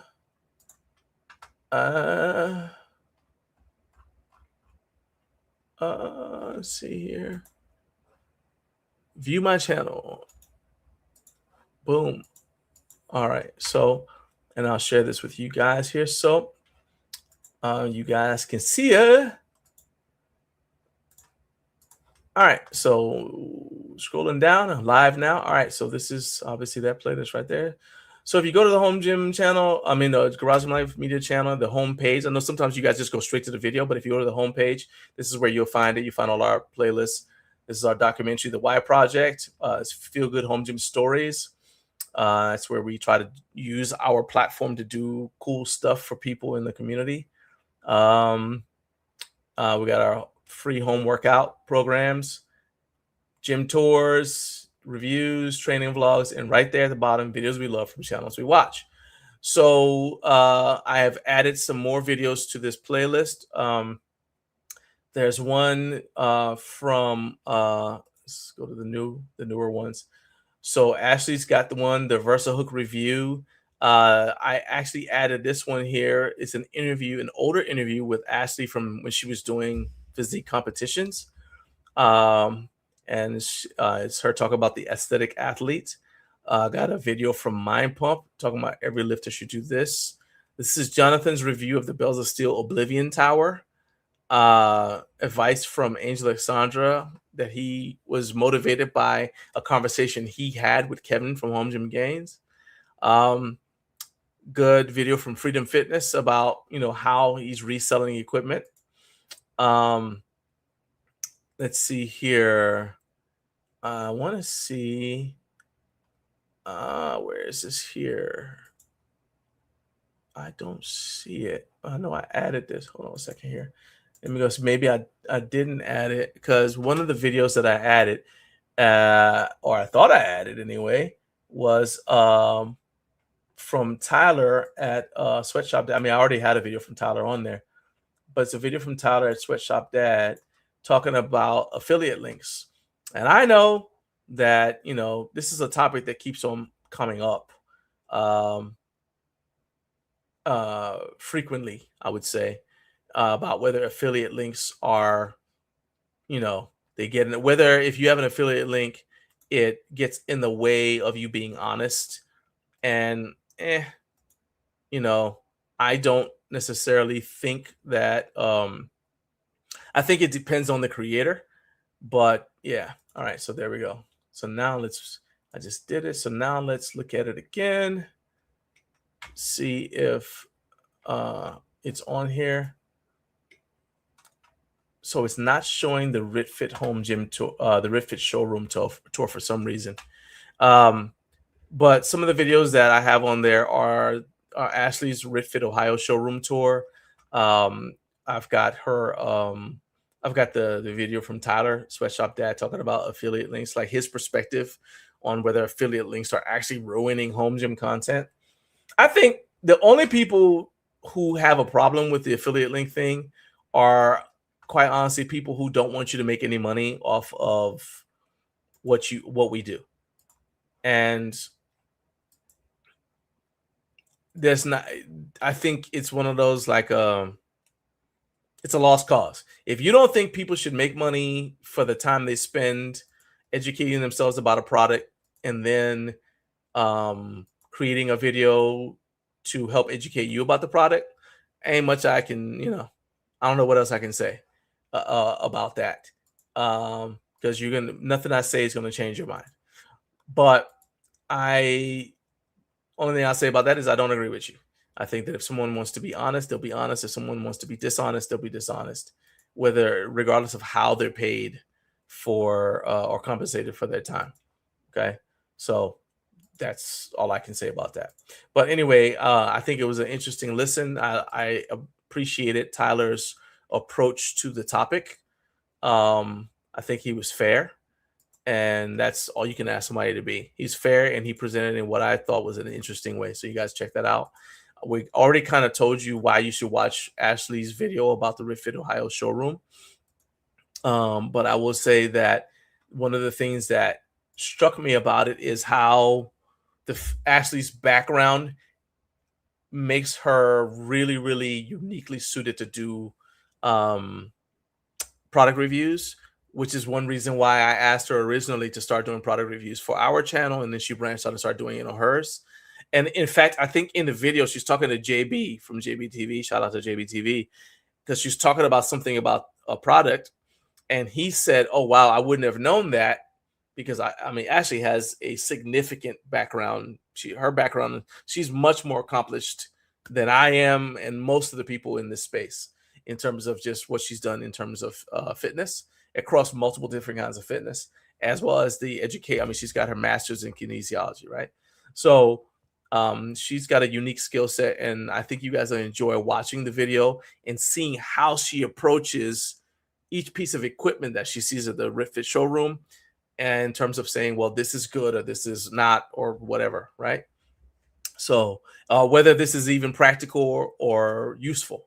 So that's a very good video to check out, and it is in our playlist of videos we love from channels we watch. If there is, I'd say if there is a video, let's say you have let's say you've got a video that you just uploaded and you think I should add it to that playlist, let me know.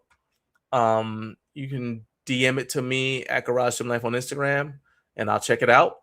And if I think that people need to see it, I will go ahead and I'll definitely add it to that to the list of videos that are on that playlist.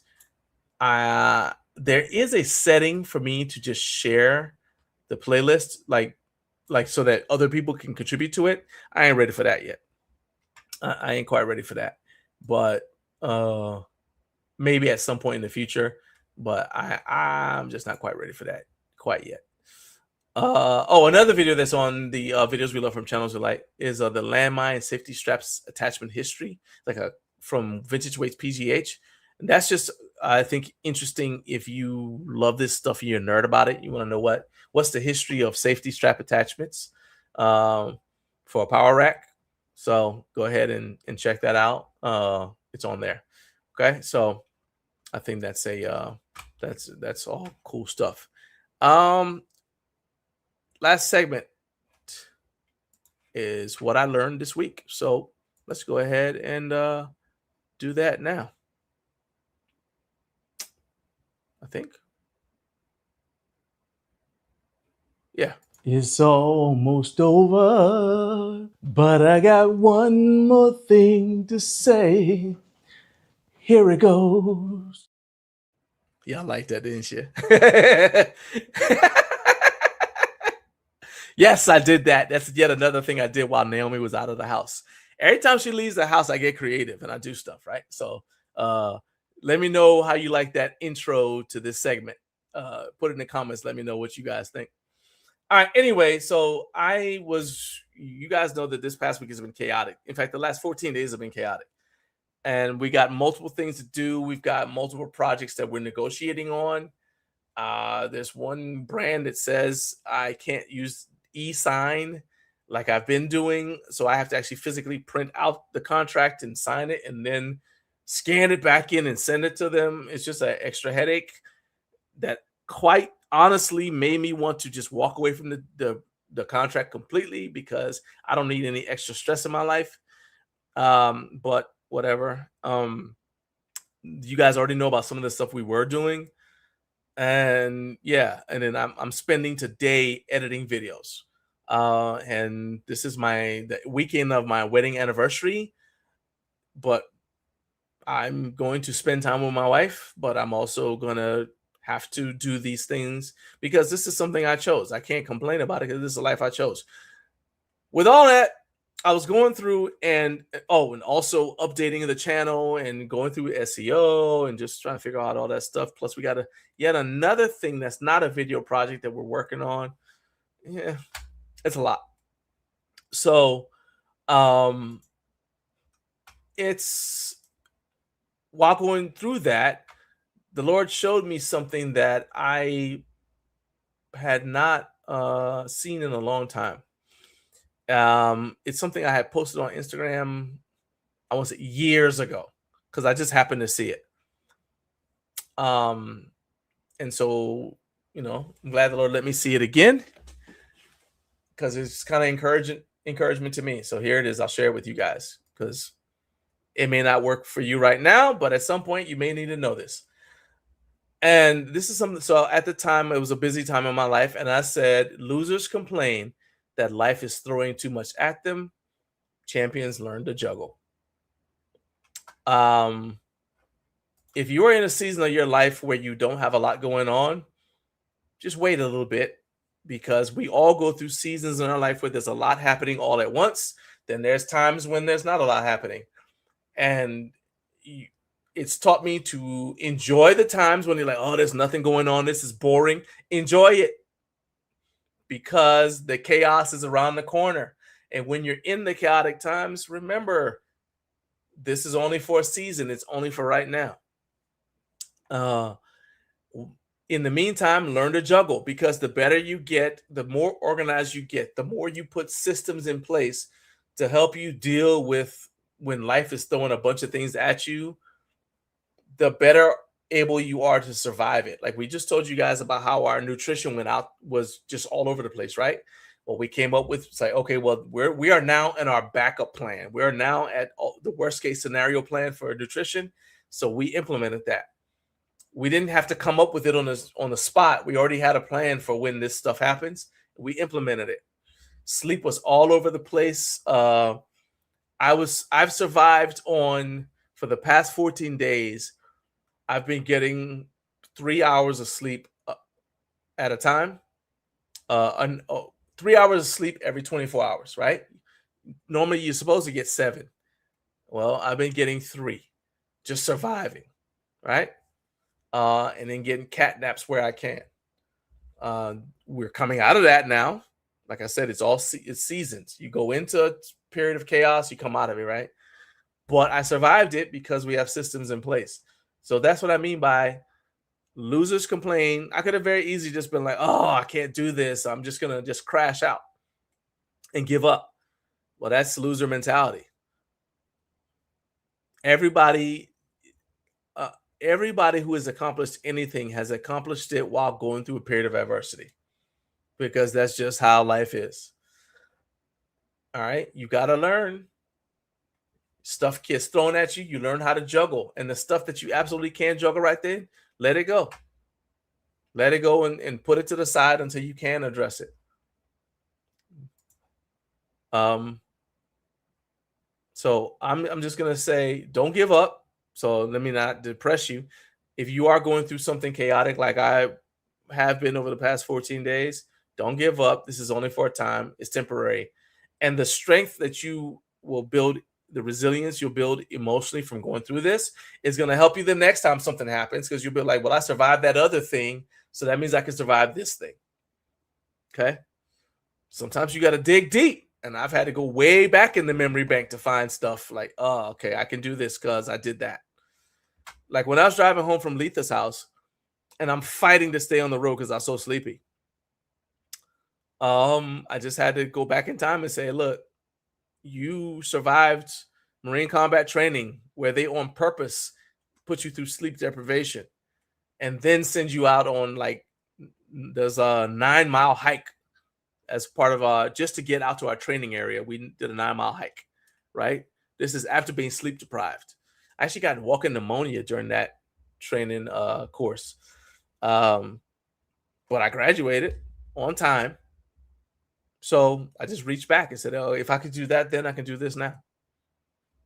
So do that when that happens to you. I don't like that we have to go through this stuff, but that's how you come out of you know, there's a reason why they call it forged in fire. All right. Carlos said, Carlos, man, you know you love that theme song. I know you love the theme song. He said, my sleep schedule needs to be so much better. Dude, the only way to make your sleep schedule better is to just make it better. You got to just decide, okay, I'm going to sleep.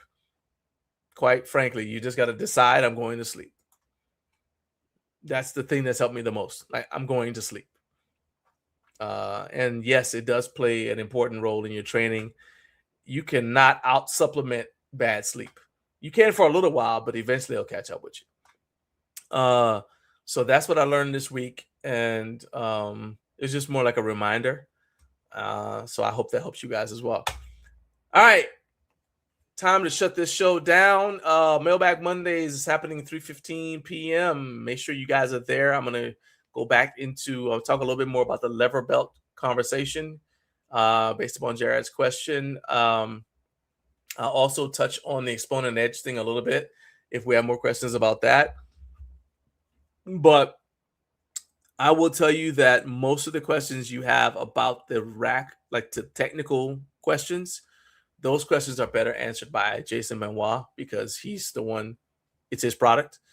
I can answer a lot of questions about how we went into it, reactions to it, DeMarco's reaction to it, like behind the scenes stuff.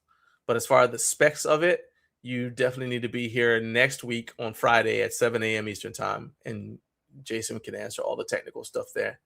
Also, next Friday at 8 a.m., David Bergman from Kodo Gi Grips will be joining us. He's got some new products that you guys have probably already seen on Instagram, and he's going to talk about those as well as what he's going to be taking to Home Gym Con. So that'll be a good time as well.